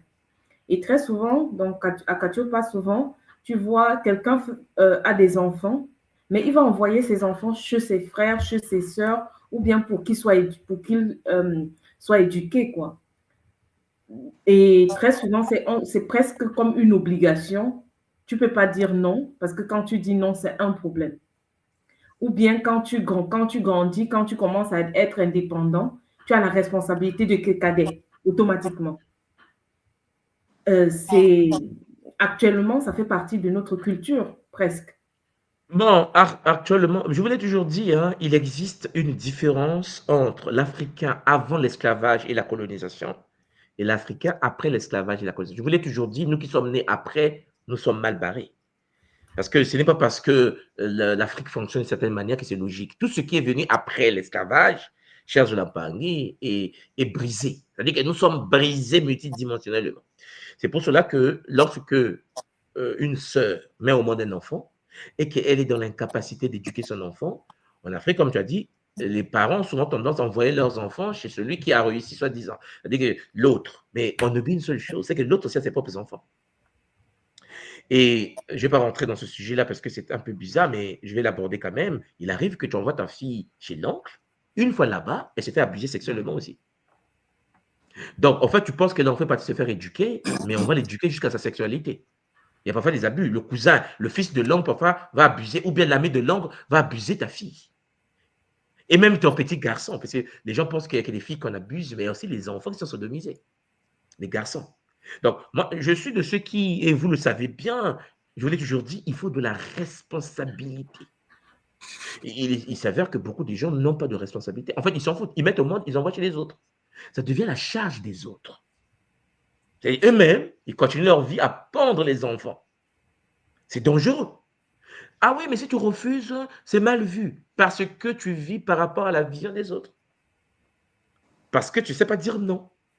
Parce que tu n'es pas dans la capacité de dire, attends d'abord, j'en ai 3 déjà, j'en ai 4, j'en ai 5. Laissez-moi gérer d'abord mes rejetons là. C'est dur d'éduquer un enfant. Je ne sais pas si vous vous rendez compte, mais c'est très dur d'éduquer un enfant. Mais moi, Simon, un enfant, un seul, c'est compliqué. Je sais qu'il y a des parents qui ne savent pas ça. OK? Il y a des parents qui ne le savent pas. Donc, ils mettent au monde et qui mettent les enfants dans l'école du quartier et qui veulent que leurs enfants s'en sortent dans la vie. Il y a des gens qui condamnent les enfants à souffrir toute leur vie parce qu'ils n'ont pas pris des prédispositions. L'éducation coûte cher. Vous savez, je vous ai toujours dit que la vie est gérée par un système qu'on appelle le réseautage. C'est-à-dire que lorsque tu fonctionnes dans le monde, tu dois avoir le carnet d'adresses. La réussite d'une personne sur cette planète dépend de son carnet d'adresses. Pas de l'intelligence, de son carnet d'adresses d'abord. L'intelligence vient après. Les gens me disent, mais tout, moi, tu parles de carnet d'adresses, ça veut dire la relation avec les gens que tu côtoies. Lorsque tu mets au monde un enfant, et l'enfant grandit avec des futurs éboueurs et des futurs nettoyeurs des assiettes. Ton enfant a grandi avec... C'est un choix. Tu es en train de permettre à des enfants de vivre une vie donnée. Eh oui, les pangues. Parce qu'en effet, pour changer l'état de vie de ton enfant, il faut qu'il côtoie des enfants qui vont être les maîtres du game demain. Mais pour côtoyer les enfants qui vont être les maîtres du game demain, ça coûte cher. Alors, Simon, tu es d'accord avec moi? C'est Tu en as clair. 2, tu en as 3, tu en as 4. Je me souviens, lorsqu'on est rentré au Congo, avec mon épouse et nos enfants, on arrive au pays, il y a des écoles. Il y a ce qu'on appelle les écoles françaises, Charlemagne, et ainsi de suite. Les écoles françaises, je pense, par année, c'est 1 million et quelques. Donc, les parents payent 1 million de francs CFA par enfant pour être dans une école française. On est d'accord? L'éducation est merdique. Excusez-moi, je pense que vous voyez de quoi je parle. En Afrique, l'école française, c'est comme l'enfer sur terre. Et c'est fait exprès, hein, parce que nous sommes des pays colonisés. Vous savez bien, on ne peut pas vous transmettre un certain savoir, sinon vous allez vous réveiller du coma. Et puis, il y a les écoles américaines. Et mes enfants, quand je suis arrivé au Congo, il fallait les mettre dans une école américaine parce que la française, je ne voulais pas. Parce que ça, c'est ce qui s'est passé avec l'histoire française. Déjà, on ne veut plus. Il faut quelque chose d'autre qui n'a pas une relation bizarre avec les francophones de notre zone. Donc, on met souvent les enfants dans les écoles américaines. Vous savez combien coûte une école américaine pour un enfant? 13 millions de francs CFA l'année. Un seul enfant. Bon, alors, je vais vous dire quelque chose. Lorsque vous n'êtes pas préparé dans la vie à avoir des enfants, vous n'allez pas accepter de payer 13 millions par enfant dans une école. Tu vas dire, non, mais c'est trop cher. Hein, d'accord. Tu vas les mettre dans l'école compatible à ton niveau financier. Ils vont côtoyer des gens compatibles à ce que tu payes. Leurs amis seront des gens compatibles à ce que tu... Puisqu'en effet, celui qui paye 200 000 francs pour une école privée en Afrique va rencontrer des enfants de 200 000 francs CFA. Comprenez-moi bien. Les gens me disent, mais on fait comment? 13 millions, c'est trop cher. J'ai dit, tu n'as pas préparé l'avènement de tes enfants. Tu as mis au monde parce qu'il fallait mettre au monde. Ou bien il fallait l'envoyer à Maman Simo pour que Maman Simo puisse les gérer par la suite. C'est ça le problème que nous avons. Aujourd'hui, nous avons un problème, c'est que l'éducation des enfants, les élites donnent les enseignements à leurs enfants. Vous savez, je pense qu'il y a eu un documentaire, les meilleurs lycées du monde, c'était en Suisse, je pense, lycée d'élite, je ne sais pas quoi, en Suisse, où tous nos présidents du monde mettent les enfants dans un milieu pour qu'ils étudient. Ton enfant est en train d'étudier dans un quartier où il n'y a pas d'électricité et tu penses qu'il aura la même chance qu'un enfant qui étudie dans le lycée d'élite, le futur président Champagny, le futur chancelier allemand. Non, de la vie, il faut savoir ce qu'on veut, en fait. C'est pour cela qu'il y a des gens qui mettent au monde par hasard et il y a des gens qui préparent le game. Vous comprenez? Maman Simo, c'est très important que les gens comprennent ce que je suis en train de dire. Tu ne mets pas au monde pour prendre tes enfants, pour les donner aux autres. C'est une anomalie. Et si vous savez ce que les autres font sur vos enfants, vous ne pouvez pas imaginer. Ne pensez pas que vos enfants sont au paradis. Parce que si ton frère est un maçon et qu'il a certains rituels à faire sur certaines petites filles, et que toi, tu as livré ta petite fille chez lui, il va s'en occuper. Il ne va pas s'inquiéter, en fait, puisqu'il va le faire sur ses propres enfants. Et si, par erreur, il a le gain, et que toi, puisque ton cerveau ne comprend pas que le monde, il y a des ensorceleurs, il y a les Moloki, il y a des envoûtés, il y a des possédés. Tu portes tes enfants, tu envoies chez ton frère. Cher Zolampangui, parfois tu n'es pas conscient de ce que ton enfant subit là. Il ne va jamais te dire, en fait. Il ne va jamais te dire. C'est bien fait. Même s'il te dit, tu te dis, ouais, c'est pas vrai. Combien de fois on a dit à des enfants, c'est pas vrai ce que tu dis. Exactement. Mon frère n'est pas capable de le faire. Justement, il y a des enfants qu'on a punis, qu'on a même bannis presque de la famille parce qu'ils ont accusé les oncles de les avoir violés ou bien d'avoir... Effectivement. Nous, dans le Kimuntu, ce que j'essaie de vous dire seulement, c'est que lorsque vous voulez avoir des enfants demain, préparez-vous, initiez-vous, apprenez, ayez des moyens de votre politique d'éducation des enfants. Vous imaginez, j'arrive à Tokyo. Je suis à Tokyo. Et à Tokyo, mes enfants vont aller à l'école. Ils sont dans l'école American School in Japan. Je suis africain. Hein? Moi, je suis né au Congo, dans la forêt. C'est-à-dire que tu prépares un game différent. Quand l'enfant est dans American School in Japan, vous pensez que mes enfants apprennent ce que j'ai appris? Mon fils de 12 ans de capacité, mais je pense que moi aussi, moi, tu vois de quoi je parle. Mais l'enfant de 4 ans fait faire un PowerPoint, quoi. Et nous, on bricole encore comment faire un PowerPoint. On n'a pas la même éducation. Mais est-ce que tu peux rentrer dans une telle école par hasard? Non, il y a des codes. Ils checkent. C'est sélectif. Il faut avoir des moyens d'état politique. Pourquoi tu as mis au monde? Est-ce que tu as mis au monde pour faire plaisir à tes parents ou parce que tu t'es préparé à l'avènement des ancêtres? Si tu considères tes enfants comme des ancêtres qui reviennent, tu vas les traiter différemment. Mais quand tu considères tes enfants comme des acquis, il faut les gifler de temps en temps, tu vas les traiter d'une certaine manière aussi. Donc, maman, effectivement, il faut que ceux qui sont dans le Kimuntu arrêtent de mettre la responsabilité de leurs enfants sur les dos des autres. Le Kimuntu ne fonctionne pas comme ça. Le Kimuntu te dit que tu es responsable de l'éducation de tes propres enfants. Maintenant, si tu veux de l'aide, qu'on t'aide, on t'accompagne à pouvoir canaliser l'éducation de tes enfants, ça c'est autre chose.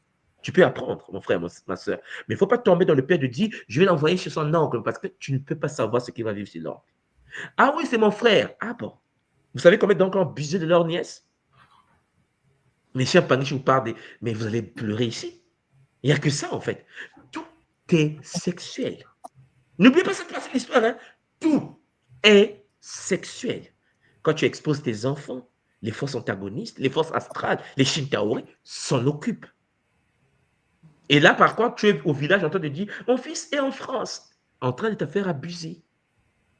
Beaucoup des humains subissent cela. Ils sont détruits.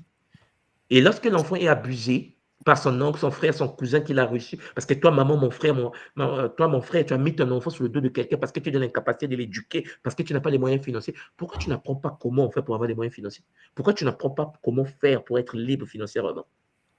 Et tu préfères donner à l'autre les responsabilités. Mais l'autre aussi s'en occupe parce que tu n'as aucune idée des forces derrière. Maman, si. Matondo, papa, Matondo, exactement. Beaucoup de Mpangi comme maman, c'est dû à un problème financier en général. Oui, mais Oui, chez nous, c'est surtout un problème de moyens financiers. Celui qui est aisé financièrement doit porter l'ensemble de la famille moins aisée. C'est pour ça que je vous dis qu'on n'arrive pas c'est-à-dire qu'en fait, nous n'arrivons pas à décoller à cause des bêtises comme ça.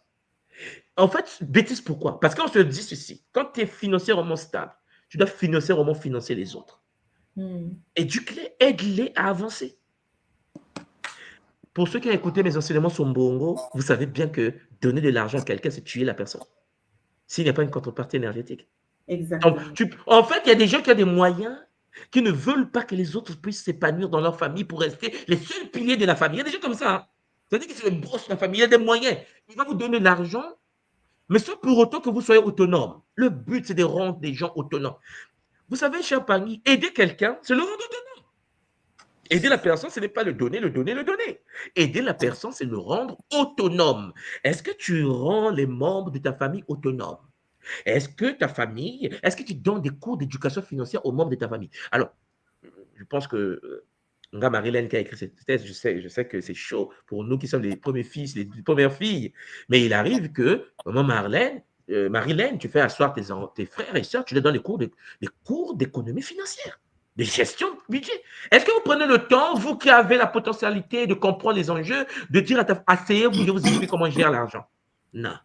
Tu vas envoyer de l'argent. Tu vas envoyer de l'argent. Mais envoyer de l'argent dans la vie de quelqu'un, c'est détruire la vie de la personne. Vous savez vous-même les lois de Mbongo. La preuve année, cher Pangui, nous restons les seuls leaders de nos familles. Les autres ne décollent pas. Et le jour que le leader meurt, la famille se disloque. N'est-ce pas? Et lorsque tu disparais, les entreprises que tu as mis en place disparaissent parce que tes frères, tes sœurs n'ont pas été éduqués. Ce sont des employables dans tes entreprises. C'est toi qui gères par ton énergie. Eux, ils sont des employés. Et quand tu n'es plus là, tout s'efface. C'est une erreur. Il faut les éduquer. Il faut les former à être autonomes. C'est ça le but de celui qui a réussi pour aider les autres. L'autonomie. Si quelqu'un est dans l'incapacité d'être autonome, chers enfants, vous êtes en danger. C'est comme avec l'éducation. Tu prends tes enfants, tu donnes des enfants à l'autre. L'autre s'en occupe. Hein? Et elle s'en occupe correctement. Astralement, on sait comment ça se passe. Attention, les Mpangi. Et il faut que nous soyons responsables. Je vous l'ai toujours dit. Vous voyez comme maman Marlène dit, oui, c'est surtout un problème de moyens financiers. Oui. Lorsque je vous dis, chers Mpangi, que le plan Panzo, la manifestation de la matérialisation, lorsque je vous dis qu'il faut gérer les finances, vous dites, toi aime dire qu'il faut être riche, il n'est pas normal. Toi nous dit qu'il faut être financièrement libre, il n'est pas normal. Vous pensez que vous êtes quoi, sur Mars? Vous êtes sur Terre, n'est-ce pas? Et sur Terre, mes Mpangi, la spiritualité se mesure par le pouvoir financier. C'est pour cela que nos enfants sont abusés. Parce que vous pensez que ton enfant est abusé parce que tu n'as pas des moyens. Tu vois ça? C'est parce que tu n'as pas de moyens que ta propre fille, ton sang de ton sang, se fait abuser par un escroc VIP qui le présente un petit 1000 € pour dire, écoute, déshabille-toi. Mais elle n'a rien à manger. Elle est seule en Allemagne. Elle est abandonnée à elle-même. Toi, tu es dans un village pourri au cœur du continent. Ta fille, on vient de la présenter 2000 euros et le monsieur dit déshabille-toi. Combien de sœurs se sont retrouvées en train de faire l'amour avec des chiens, la zoophilie, en France, en Allemagne, en Belgique, pour 500 euros? Le monsieur dit, écoute, tu vas faire ça avec mon chien. Mais moi, j'ai des caboulets ici, les gens viennent se nettoyer, mais les gens ont des vrais problèmes de vie. Ils me disent tout, moi, il m'a imposé avec son chien, mais je ne pouvais pas, il fallait payer la maison, il fallait payer l'électricité, il fallait payer l'école. Il dit, ma soeur, ton père t'a laissé dans le monde. Il y a des parents qui pensent même que le fait que l'enfant a pris le billet à Douala et que l'enfant s'est retrouvé à Paris, l'enfant a réussi. Il y a des parents comme ça. L'enfant parti étudier. Pour lui, c'est bon débarras. Il est déjà là-bas. Pauvre de nous. Tout simplement parce que nous ne comprenons pas les codes du monde astral. Nous ne comprenons pas les codes des vampires. Oui, cher Zolampangi, lorsque tu as réussi dans une famille, ton but à toi, c'est de transformer ton milieu. Je vous l'ai déjà dit, hein, transformer le milieu veut dire il faut que ceux qui sont capables de comprendre qu'il faut de l'autonomie soient avec toi. Si quelqu'un qui n'est pas autonome, quelqu'un qui veut être un sanguissu, tu le vis. Mais tu as dit, c'est mon frère. Si ton frère est un sanguissu, ce n'est pas ton frère. Il va t'épuiser. Il faut que ton frère, tu lui dis, bon, tu as une formation à faire. D'abord, ta spécialité de la comptabilité. J'ai la licence, tu dois aller faire ton master. Ah, il faut aller lire encore. Sinon, tu es viré de ma famille. Tu es viré de ma famille. Je suis capable de dire non. Tu sais comment je suis, n'est-ce pas? Je vais payer pour tes études. Ça, oui. Tu repars à l'école. Parce que tu veux que ton frère puisse apprendre. Mais si tu dis, il a un bac, oui. Oh, mais moi, je ne vais plus aller étudier. Hein, ton grand frère, tu as déjà réussi, on va gérer ton argent. Vous pensez que quelqu'un le bac va gérer ton argent? Comment? Ouais, c'est quoi le problème là? Et après, c'est des conflits de famille. Après, c'est de la jalousie. Après, oui, Champagne. En tant que fils aîné ou fille aînée, Nga Marilène, tu arrives, tu vois tes frères là, tu prends un livre, tu dis, vous devez lire ce livre. Et puis, on fait un résumé de texte. Sinon, venez pas chez moi. Quand vous venez me voir, c'est pour me dire, grand frère, résumé de texte, je vais dire, chapitre numéro 1, oui, mais je ne suis pas avec toi, on est des gamers. Je suis gamer, vous devez lire ce livre si vous voulez être, vous venez chez moi pour faire le résumé de texte seulement. Ils vont faire le résumé de texte, et puis s'ils veulent que je leur donne quelque chose, mais je veux le résumé de texte. Je mets une certaine forme de pression, du chantage, oui, vous devez lire. Parce que Champagne, à un moment donné, nous lâchons prise, nous disons que non, on va les aider. Chers Zolampangi, jusqu'à quand? Et puis nous sommes étonnés qu'une fois que tu meurs, tout s'écroule derrière toi, puisque tu n'as pas pris le temps de comprendre que tu es immortel. Et quand tu es le leader de ta famille et que tu vas mourir, ça détruit toute une famille. Hein. Derrière toi, il y a des dégâts. Derrière toi, c'est tes enfants dans la rue, tes biens sont encore parés, ta famille devient des monstres. Parce qu'ils n'ont pas été éduqués quand tu étais là. Il faut les éduquer. Donc, maman Simon, c'est un grand sujet très, très complexe, mais vous devez savoir dire non. Et vous devez être responsable de vos propres enfants. Arrêtez de mettre vos enfants sur le dos des autres. C'est pas Congo, c'est pas Bumuntu, c'est de l'astralisation. Parce que Champagne, vous exposez vos enfants et vous me donnez la responsabilité à quelqu'un qui est né aussi pour gérer ses propres enfants. Tout moi. Oui, maman. Matondo, pour toutes ces explications, je voulais juste rebondir sur ce que maman Simon a dit auparavant. Il est vrai que je pense qu'il faut vraiment un changement de mentalité, surtout par rapport à l'Afrique, parce qu'on avait tendance effectivement à vouloir automatiquement respecter les anciens, parce qu'on a été éduqués dans le respect des anciens. Et parfois, c'est des oncles ou des tantes, etc., qui peuvent aussi être toxiques, bien entendu, qui sont peut-être eux-mêmes des vampires. On ne le sait pas. Et je pense que quand on vit en Afrique, enfin moi pour ma part, j'ai grandi au Congo-Kinshasa, et donc c'est vrai qu'il était vraiment interdit de dire quelque chose à un oncle ou une tante, enfin de manquer de respect, on va dire. Et effectivement, ici avec la diaspora en Europe, très souvent, il y a beaucoup de familles qui ont fait venir des enfants, des neveux, des nièces, parce que les parents ne pouvaient plus les éduquer en Afrique. Et certains ont même exagéré avec les allocations familiales, on connaît. Hein. Et donc, c'est vrai que ce n'était vraiment pas quelque chose à faire, d'où le milieu dans lequel on évolue, comme tu nous le dis souvent, ça compte énormément. C'est vrai que quand on vit dans un quartier un peu qui craint, quoi, on va dire, c'est pas si évident que ça. Donc, il est important, comme tu disais, de travailler avec le Makuku Matatu et préparer son avenir, préparer sa retraite. Et donc, je voulais aussi rebondir sur les oreilles poubelles, parce que j'en ai moi-même fait l'expérience. Il est vrai que j'avais tendance parfois à trop écouter les amis. Parfois, on croit que ce sont des amis, mais ce ne le sont pas du tout.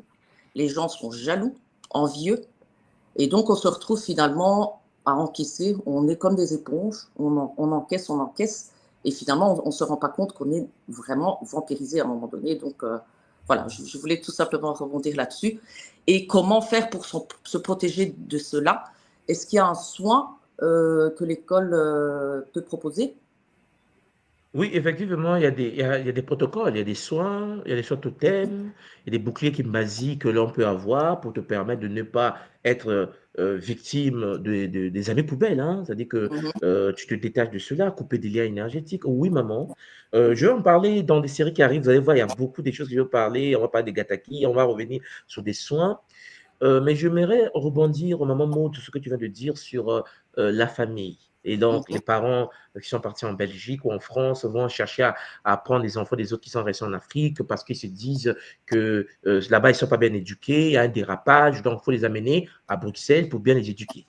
Et une fois à Bruxelles, nous connaissons la suite. Parce que souvent, lorsque l'autre amène tes enfants en Occident et que les enfants sont déclarés, il y a les allocations familiales que lui, il va gagner.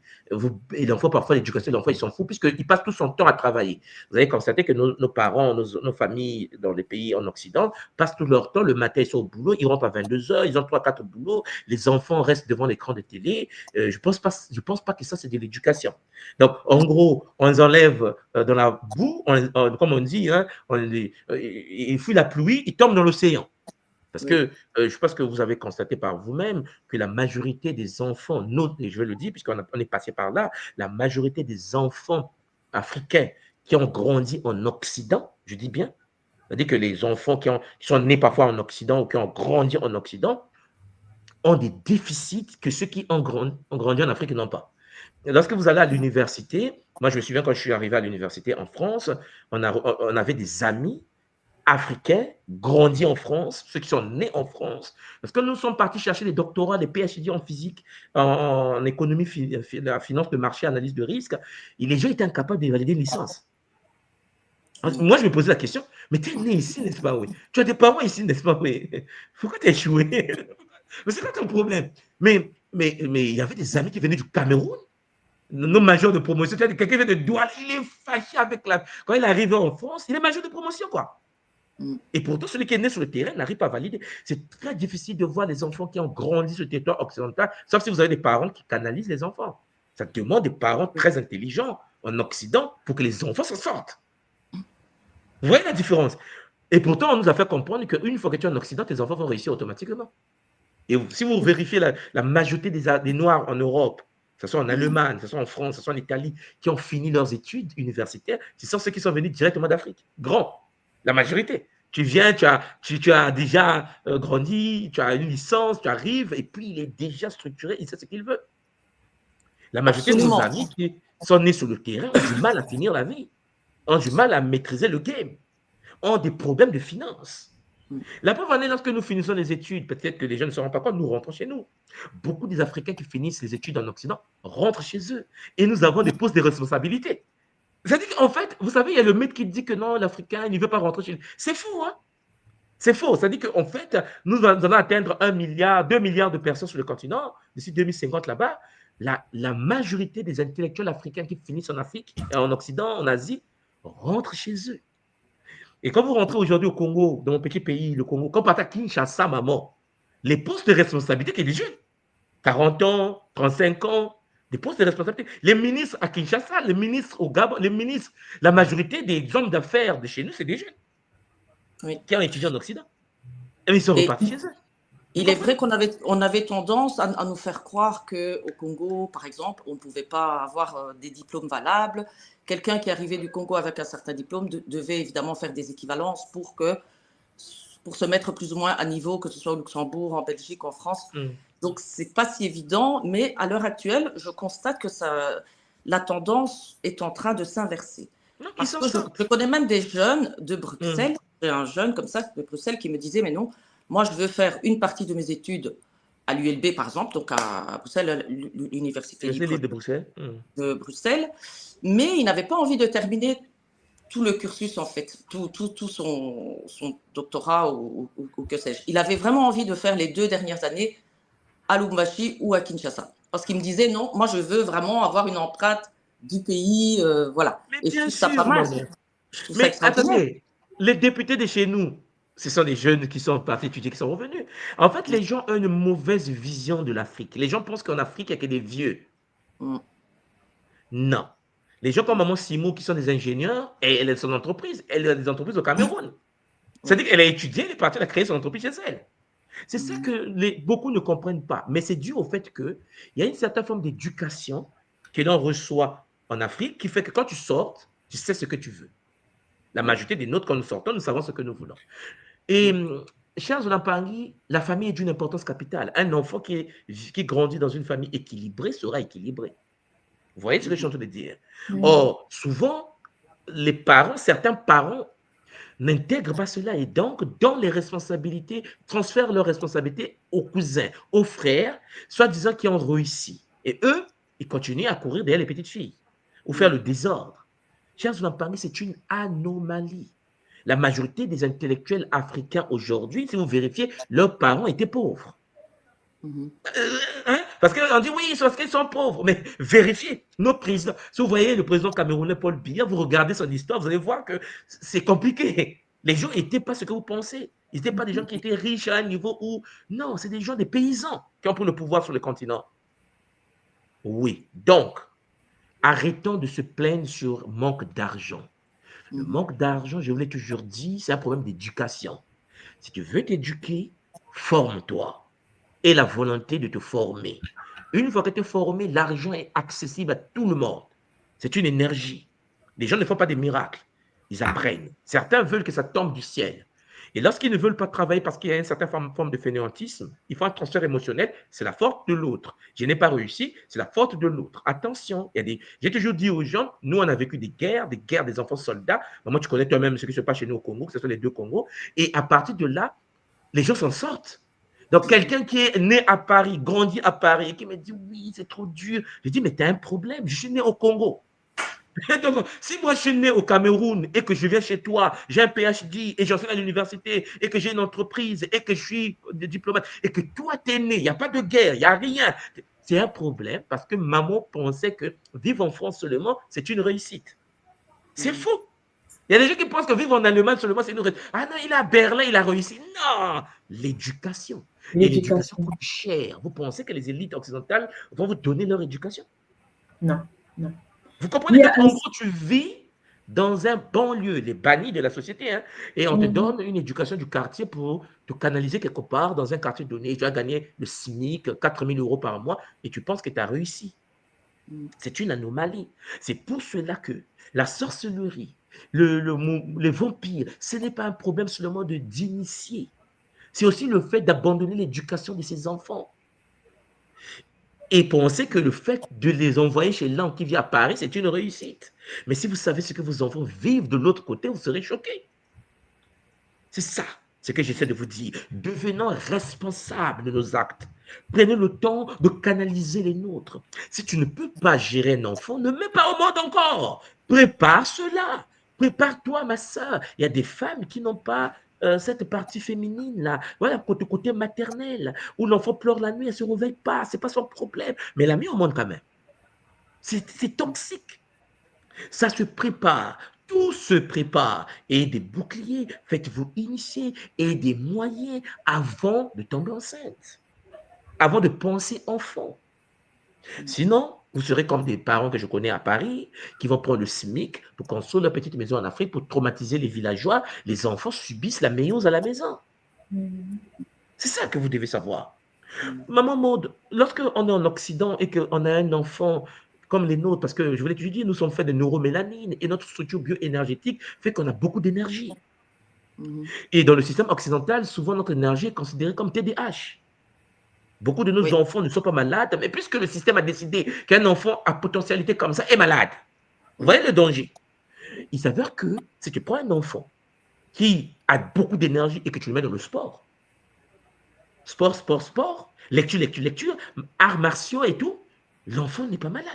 L'enfant a des potentialités qu'il peut utiliser dans différents domaines, mais ça demande de l'argent, maman Maud. Oui. Mets ton fils au tennis, mets ton fils à la natation, mets ton fils au karaté, mets ton fils au taekwondo. Chaque sport, c'est ça. Mais attends, tu as mis au monde, tu as pensé à ça? Non. Et après, nous subissons les dégâts. Champangui, préparez les choses. C'est le conseil d'aujourd'hui. Préparez les choses avant de les faire. Prenez le temps de stabiliser votre existence avant de faire descendre les ancêtres. Vous ne pouvez pas pendre les enfants parce que l'autre va s'en occuper. Maman Maud, quand tu arrives à Kinshasa, quand tu arrives à Brazzaville, regarde nos garderies, maman Ximo. Ouais. Regarde nos garderies avec des garderies d'enfants avec des éponges, avec de la saleté, il y a des asticots à côté. Mais regardez comment. Mais regardez les garderies chez nous. Toi, tu vas tomber enceinte, tu vas dire oui, je vais mettre au monde, mais tu vas le mettre dans quelle garderie? La garderie des asticots. Même les écoles, papa, les écoles sont de quelle qualité? Il faut bien comprendre que nous avons un problème à résoudre. Et c'est une opportunité quand tu veux résoudre un problème. Ce qui veut dire que celui qui veut construire une vie, celui qui va avoir son épouse, celui qui veut avoir ses enfants, doit se dire, qu'est-ce qu'ils vont devenir demain? Est-ce que j'ai des moyens pour les mettre dans un milieu donné? Est-ce que je peux les éduquer à un certain niveau? Ouais, ce sont les questions qu'il faut se poser. Et non pas mettre au monde seulement. Oui, maman Simon. Il y a un phénomène que je voulais souligner, papa. C'est un phénomène qui a eu lieu dans les 10 dernières années. Actuellement, ça a un peu baissé, mais c'était vraiment très récurrent. Un enfant qui est né en Afrique et qui a grandi jusque 7, 8, 9, 10 ans en Afrique. Il a déjà un certain background, il a une éducation, il est né dans un contexte avec un mindset, avec un paradigme bien donné.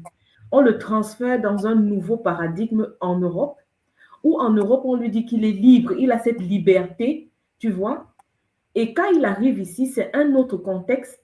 Les enfants sont complètement déroutés. Soit ils se rebellent contre la famille qui les a reçus, parce que, soi-disant, ils sont maltraités et on leur dit à l'école qu'ils sont supposés être libres. Ils ont une liberté d'expression. Ce qui est mal utilisé, beaucoup d'enfants se sont retrouvés en famille d'accueil parce qu'ils ont été retirés. Beaucoup d'enfants qui arrivent, qui partent de l'Afrique aussi et qui arrivent ici, ils se retrouvent dans un système qui n'est pas le système qu'ils ont connu à l'école primaire. Peut-être qu'ils étaient en 6e, 5e quand ils arrivent ici. C'est tout un autre système. Et on les oriente aussi vers une classe parce que, par exemple, en Allemagne, il y a 3 niveaux. Il y a un collège qui va éduquer les enfants et tu vas apprendre après à un certain niveau, on va vous séparer, on va diviser, on va te dire, toi, non, tu n'as pas le niveau nécessaire pour aller au lycée. Tu vas aller faire d'abord 2 ans de prépa avant d'aller au lycée. Mais toi, tu ne peux même pas aller au lycée, tu vas aller juste apprendre un métier. Beaucoup, presque 90-99% des enfants qui arrivent de l'Afrique et qui entrent ici au lycée se retrouvent à apprendre un métier. Ils ne peuvent même pas aller au lycée. Donc, ils ne peuvent pas, difficilement, ils pourront faire des études supérieures. Tu vois, c'est un contexte, un paradigme en fait. Tu ne peux pas sortir un enfant d'un certain paradigme et le mettre dans un autre sans le préparer. Et c'est un problème qui a vraiment sévi et beaucoup d'enfants mélanodermes, par exemple africains, se retrouvent ici en Allemagne dans des familles d'accueil, dans des centres sociaux parce qu'on les a sortis de leur milieu africain. Wow. Oui, mais c'est pour cela que les gens doivent prendre conscience de ce qu'ils veulent faire, de ce qu'ils vont faire. Parce que s'ils ne savent pas, chers Olampang, pourquoi ils ont mis au monde, s'ils ne savent pas qu'ils sont dans une guerre, je ne dis pas qu'il ne faut pas mettre au monde. Je dis qu'il faut préparer cela. Maman Simon, ok? Il faut le préparer. Parce que ton enfant, tu peux l'amener là où tu veux sur la terre. Quand le système veut broyer ton enfant, il va le broyer. Voilà. C'est un problème de moyens, c'est un problème de milieu. Et les parents doivent savoir qu'il faut les préparer. C'est ça, en fait, le dilemme que nous avons aujourd'hui. Par des boucliers. Parce que ton enfant peut aller à l'école. Mais maman Simon, au Japon, vous savez que au Japon, par exemple, il y a un système d'abord japonais entre eux. Lorsque tu es né à Kyoto et que tu veux venir vivre à Tokyo, c'est grave pour toi. Parce qu'en effet, les enfants japonais grandissent dans leurs écoles. De l'école primaire à l'université, ils se connaissent. C'est les mêmes enfants. Donc, toi, un japonais qui vient d'une autre ville, tu arrives dans ce milieu-là, c'est comme un intrus. On ne peut pas t'accepter.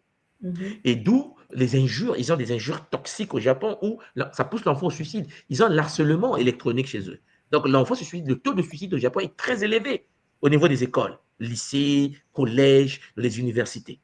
Toi, tu es africain, tu ne veux pas ranger chez toi, tu ne veux pas construire chez toi, tu ne veux pas améliorer chez toi, mais tu veux aller penser que chez les autres, c'est mieux. La suite, nous connaissons les enfants qui vont aller, ils vont rentrer dans le milieu japonais, ils vont rentrer dans le milieu allemand, ils vont rentrer dans le milieu, mais ils n'ont plus d'attache avec le continent. Exact. L'enfant n'a plus d'attache. Tu vas dire à un enfant qui a grandi en Allemagne, va vivre à Douala.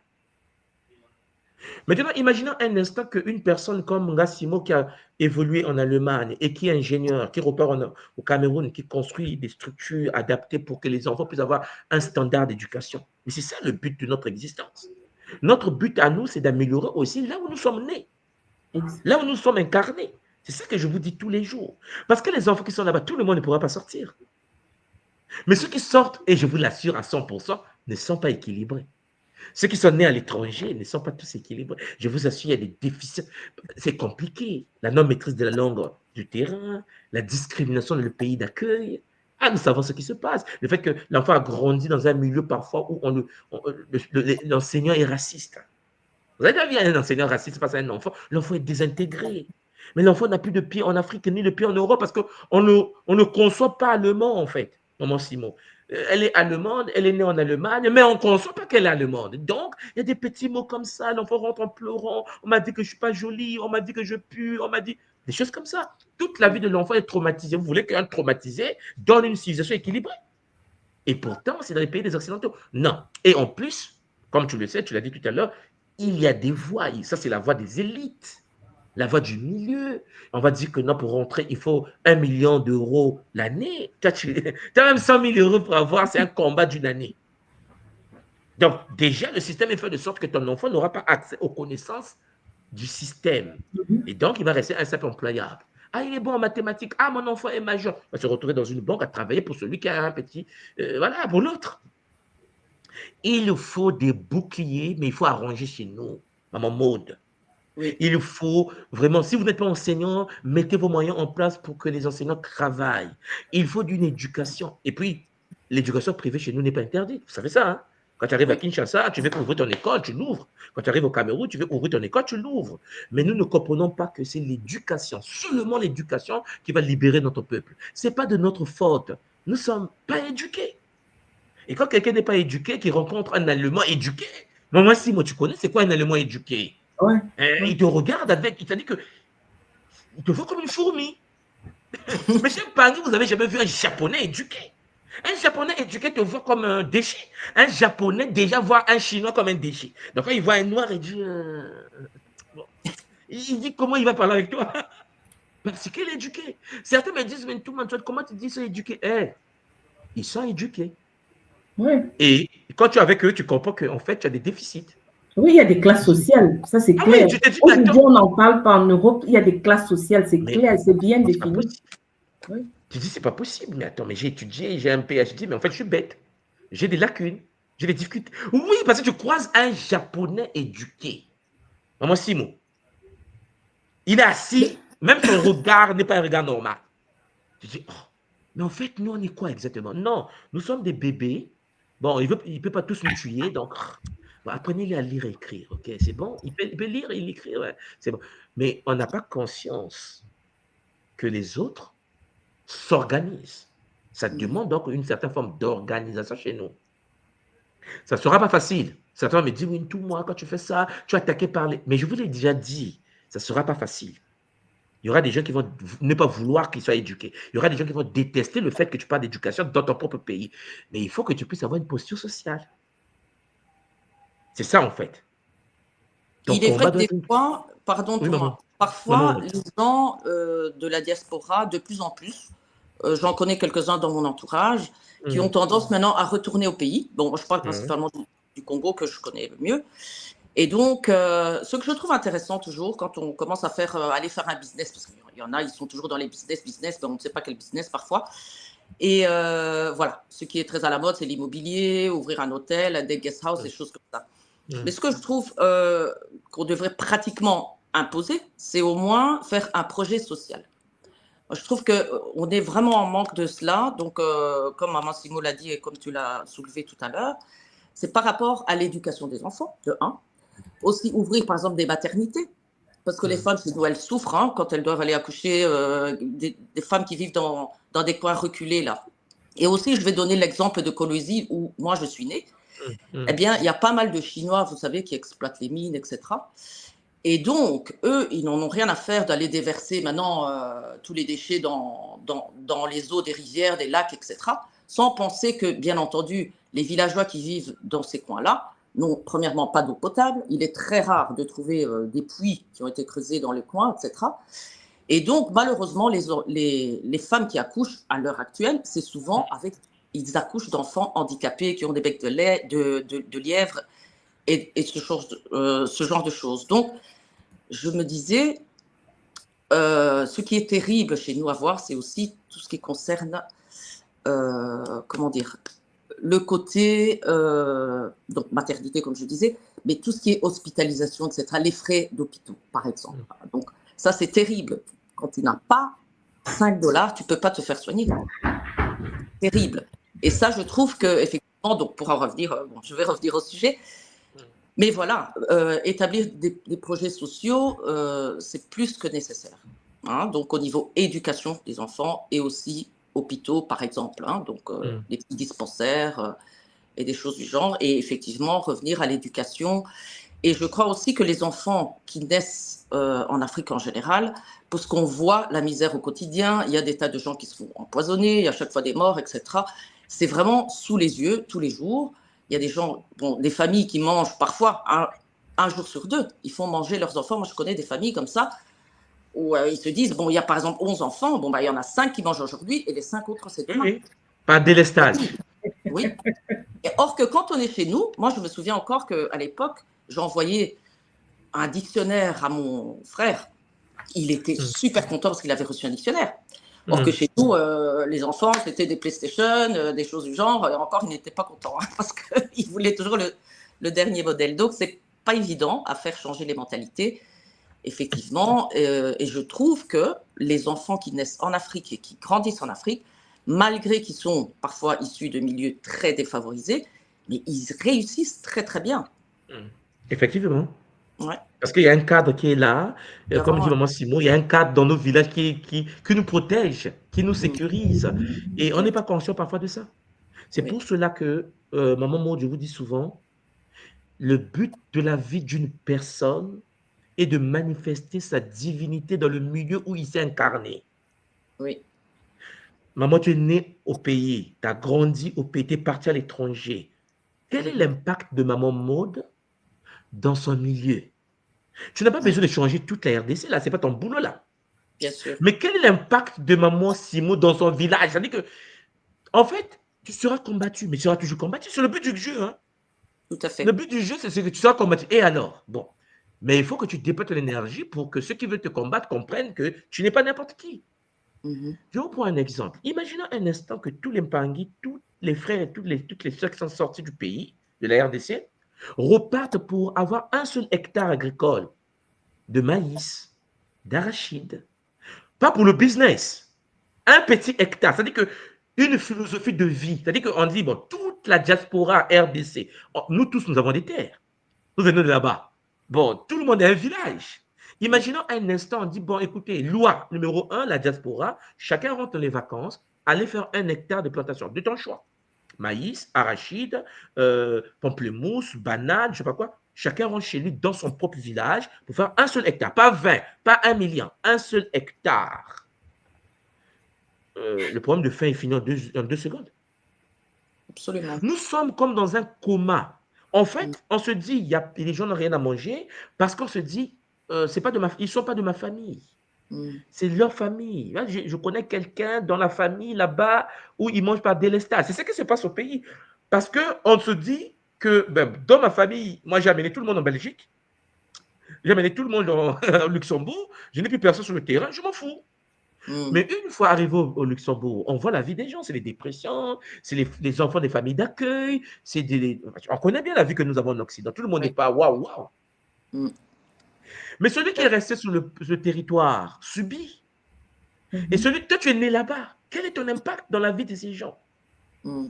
C'est ça ce que j'essaie de vous dire depuis qu'on a commencé. Il faut être capable d'impacter ton milieu d'incarnation. Il faut être capable de se dire qu'est-ce que je vais faire moi. Il ne faut pas dire qu'est-ce que lui, il doit faire. Non, non, non, non. Lui, c'est sa vie. Toi, c'est ta vie. Mais toi, qu'est-ce que tu fais déjà? Parce que ce que tu vas faire aura des répercussions. Tu peux sauver 2 personnes. Tout à fait. Donc, Mpangi, moi, Simon, je pense que je vais vous laisser sur le plateau. Comme d'habitude, moi, je vais retirer. Beaucoup de zones à vous. On se retrouve demain pour la nouvelle série, Matondo Mamingi. J'espère que ce message va rentrer au plus profond de nous. Matondo Mamingi, à bientôt. Matondo, papa. Matondo. Wow. Maman Simon. Oui, à ça bouge énormément parce que c'est un sujet tellement complexe et je crois que ça touche nous tous, surtout tous les mélanodermes, tous ceux qui sont venus du continent. Qu'est-ce que nous avons fait là-bas? Qu'est-ce que nous faisons là-bas pour reconstruire nos pays, pour reconstruire nos cités? Qu'est-ce que l'impact de chacun, quoi? Oui. Et là, c'est important parce que nous sommes responsables aussi de ce qui se passe là-bas. Et ça fait réfléchir énormément, maman.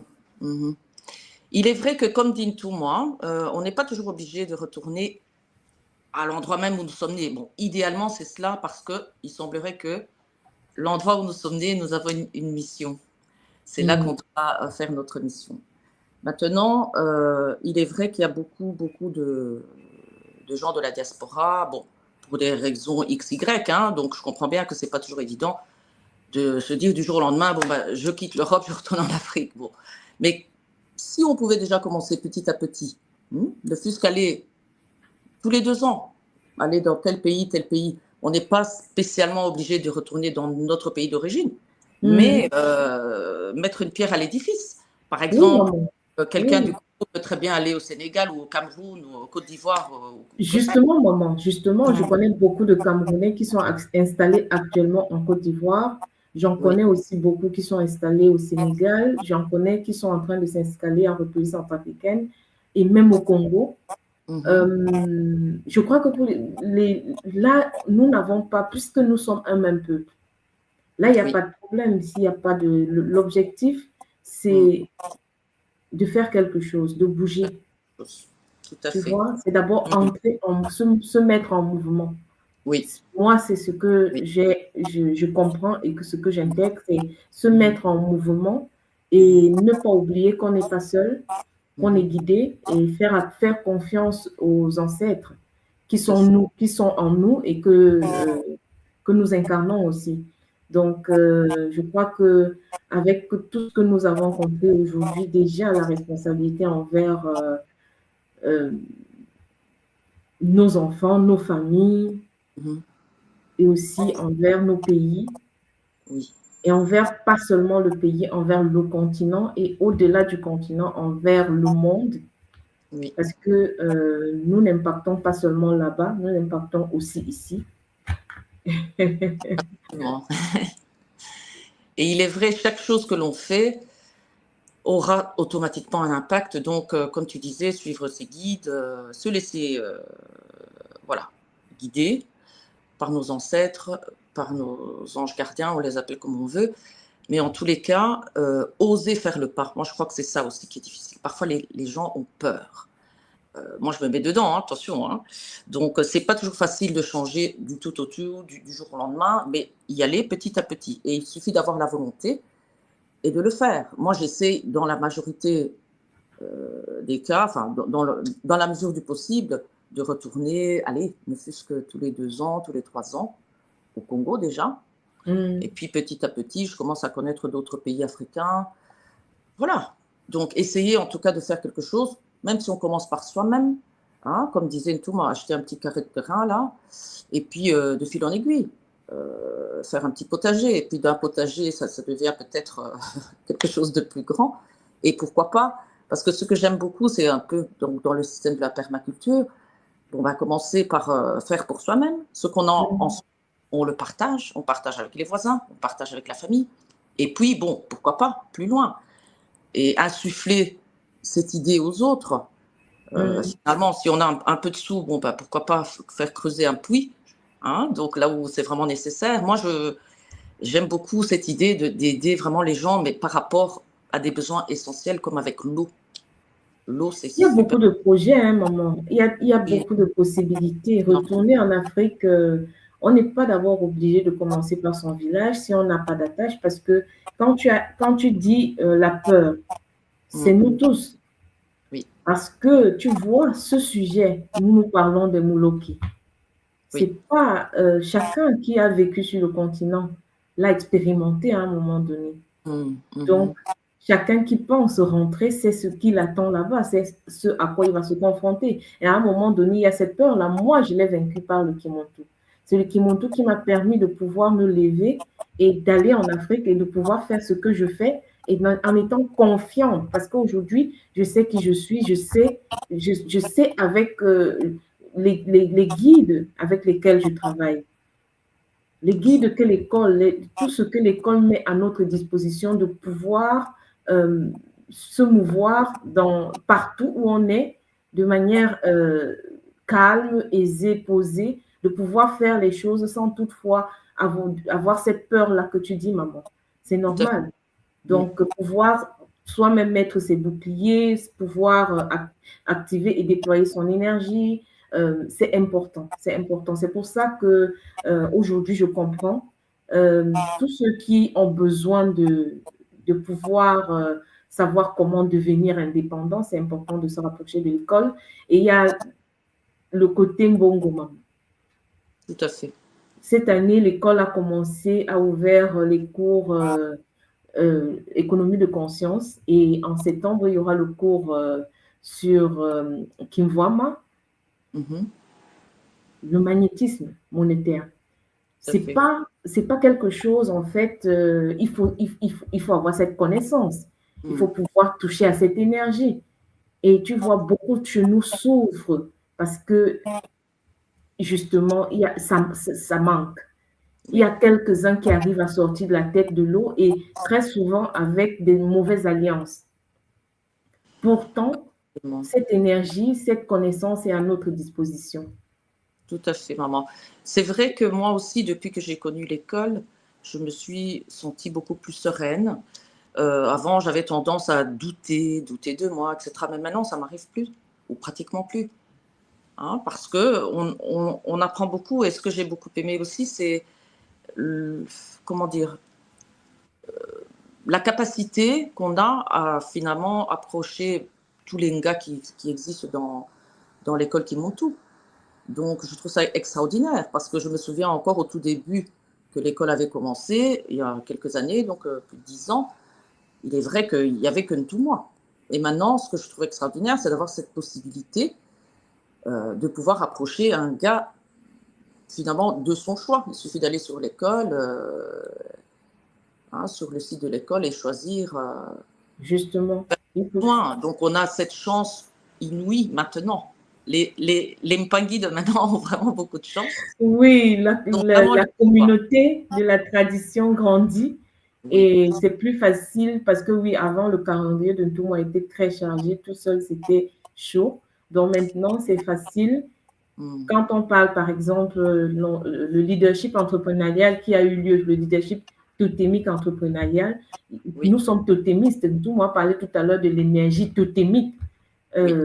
C'est possible pour chacun aujourd'hui, dans tous les cas, de tout ce que tout le monde a expliqué aujourd'hui, de pouvoir aller sur le site de l'école et de prendre son soin totémique et de se voir activer son énergie totémique.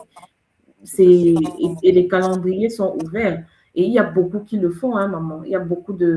Ça, vraiment, je trouve magnifique. Il y a beaucoup de Bangui qui sautent le pas et qui le font. Et après, il faut seulement suivre les Kaboul là sur le site de l'école. C'est magnifique. C'est magnifique. Et ce que je trouve extraordinaire aussi, c'est de pouvoir protéger ses enfants. Hein, donc jusqu'à la majorité, de pouvoir faire ce soin totémique là, où vraiment on canalise l'énergie de l'enfant et il est protégé par les parents. Hein, protéger l'enfant par le soin totémique, justement. Oui. Ah oui, c'est magnifique, c'est possible et il y a beaucoup qui en profitent. Oui.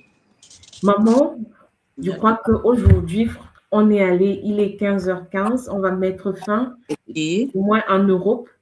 On va devoir clôturer cet épisode aujourd'hui. Matondo à tous ceux qui nous ont suivis, Matondo, Mamingi, Matondo à tous ceux aussi qui vont suivre par la suite. Matondo, maman. Oui. Matondo d'avoir été là aussi, Matondo Antumwa, Matondo à tous les Mpangi. Et j'ai retenu que la solution est en chacun de nous, quoi. Oui. On peut faire le transfert du pouvoir vers quelqu'un d'autre. Et ça, c'est magnifique. Donc, prendre vraiment connaissance et conscience qu'on est des êtres divins, comme on le dit à chaque fois. On est divin, oui, on est divin. Et l'objectif, c'est de reconquérir, de reprendre le contrôle et de manifester sa divinité. Maman, au nom de la source divine unique, nous allons clôturer. Matondo à Ntumwa Swati pour ces enseignements magnifiques qui nous transmutent, qui nous transforment et qui nous permettent de grandir et de pouvoir reconquérir justement notre divinité. Matondo à la source divine unique et à ses multiples incarnations. Zola Tulempongi, Zola. Matondo, Zola.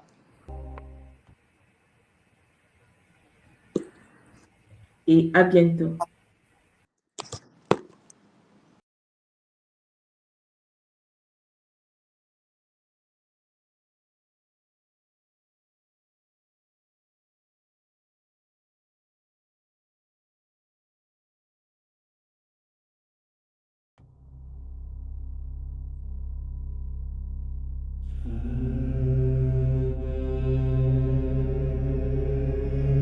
Tu crois que la sorcellerie, c'est un mythe, un délire de vieux? Non. Elle est là, silencieuse, invisible, présente dans ton quotidien. Ce que tu vis n'est peut-être pas le fruit du hasard. Tes douleurs, tes émotions, tes échecs, tes pensées peuvent être manipulées, programmées. Dans cette série de directs exceptionnels, le docteur Ntumwa Nswati Kimbazi révèle comment les rituels occultes s'allient aux technologies neurocognitives, comment le contrôle mental moderne opère, sans trace, sans bruit, comment des attaques ciblent ton énergie, ton mental, ton esprit, comment démasquer les attaques invisibles, vampirisme, viol astral, sortilège, comment pratiquer des rituels de guérison et ériger des boucliers sacrés pour protéger ton âme et celle de tes proches. Et si l'on t'avait fait croire que tout était fatalité? La tradition Congo te guide pour reprendre pleinement ton pouvoir. Malongi, votre nouvelle émission Éveil, tous les jours à 13h, heure de Paris, en direct sur YouTube Tradition Congo et YouTube Fédération Kimuntu. Venez témoigner, échanger, partager vos expériences avec l'équipe Kimuntu. épisode après épisode, nous dévoilerons les forces cachées qui gouvernent nos vies.